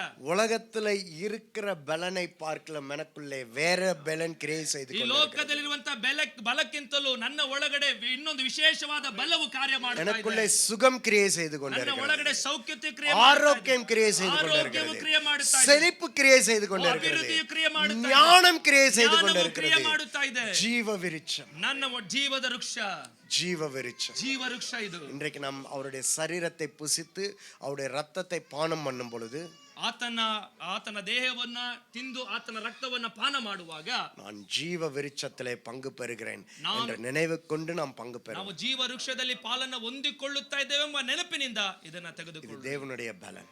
ಇದು ದೇವರ ಬಲ. எனக்குள்ளே தேவனுடைய பலனாயிரு. ನನ್ನ ಒಳಗಡೆ ದೇವರ ಬಲವಾಗಿದೆ. எல்லாம் ஸ்தோத்திரத்தோட கூட ಎಲ್ಲರೂ ಸ್ತೋತ್ರ எல்லாரும் கண்களை மூடி ಎಲ್ಲರ ಕಣ್ಣುಗಳನ್ನ அவருடைய மரணத்தை நினைவு கூறுவோம். ಆತನ ಮರಣ ನೆನಪು அவருடைய ಮಾಡಿಕೊಂಡು பாடுகளை நினைவு கூறுவோம். ಆತನ ಪಾಡುಗಳ ನೆನಪು ಮಾಡಿಕೊಂಡು அவர் உங்களை பலப்படுத்துகிற தேவன், ಆತ ನಿಮ್ಮನ್ನ ಬಲಪಡಿಸುವ உங்களை ದೇವರು, தைரியப்படுத்துகிற தேவன், ಧೈರ್ಯಪಡಿಸುವ ದೇವರು, உங்களை உற்சாகப்படுத்துகிற தேவன், ಆತ ನಮ್ಮನ್ನ ಪ್ರೋತ್ಸಾಹಪಡಿಸುವ ದೇವರು, உங்களுக்காய் மரித்தார், ನಮಗೋಸ್ಕರ உங்களுக்காய் பாடுகளை சகித்தார். ನಮಗೋಸ್ಕರ ಪಾಡುಗಳನ್ನು நான் பலன் அடையும்படியாய், ನಾನು ಬಲವನ್ನು ಹೊಂದಿಕೊಳ್ಳಲು nothing changes என்று சொல்லத்தக்கதான பலன் அடையும்படியாய் ಯಾವುದು ಬದಲಾವಣೆ ಮಾಡಲು ಸಾಧ್ಯ ಇಲ್ಲ ಎಂಬುದಾಗಿ அவர் எனக்காய் பலியானார். ಆತ ನನಗೋಸ್ಕರ ಬಲಿಯಾದನು. எனக்காய், ನನಗೋಸ್ಕರ, இது உங்களுக்காய் பிக்கப்பட்ட ಇದು ನಿಮಗೋಸ್ಕರ ಮುರಿಯಲ್ಪಟ್ಟಂತ என்னுடைய சரீரமாய் இருக்கிறது. ನನ್ನ ಶರೀರವಾಗಿರುತ್ತದೆ. இது உங்களுக்காய் சந்துப்பட்ட ಇದು ನಿಮಗೋಸ್ಕರ புதிய ಸುರಿಸಲ್ಪಟ್ಟ உடன்படிக்கையின் ரத்தமாய் ಇದು இருக்கிறது. ಹೊಸ ಒಡಂಬಡಿಕೆ ರಕ್ತವಾಗಿದೆ. எல்லாரும் அவருடைய சரீரத்தை புசிப்போம். ಎಲ್ಲರೂ ಆತನ ಶರೀರವನ್ನ ಸೇವಿಸೋಣ. எல்லாரும் அவருடைய ரத்தத்தை பானம் பண்ணுவோம். ಎಲ್ಲರೂ ಆತನ ರಕ್ತವನ್ನ ಸೇವಿಸೋಣ.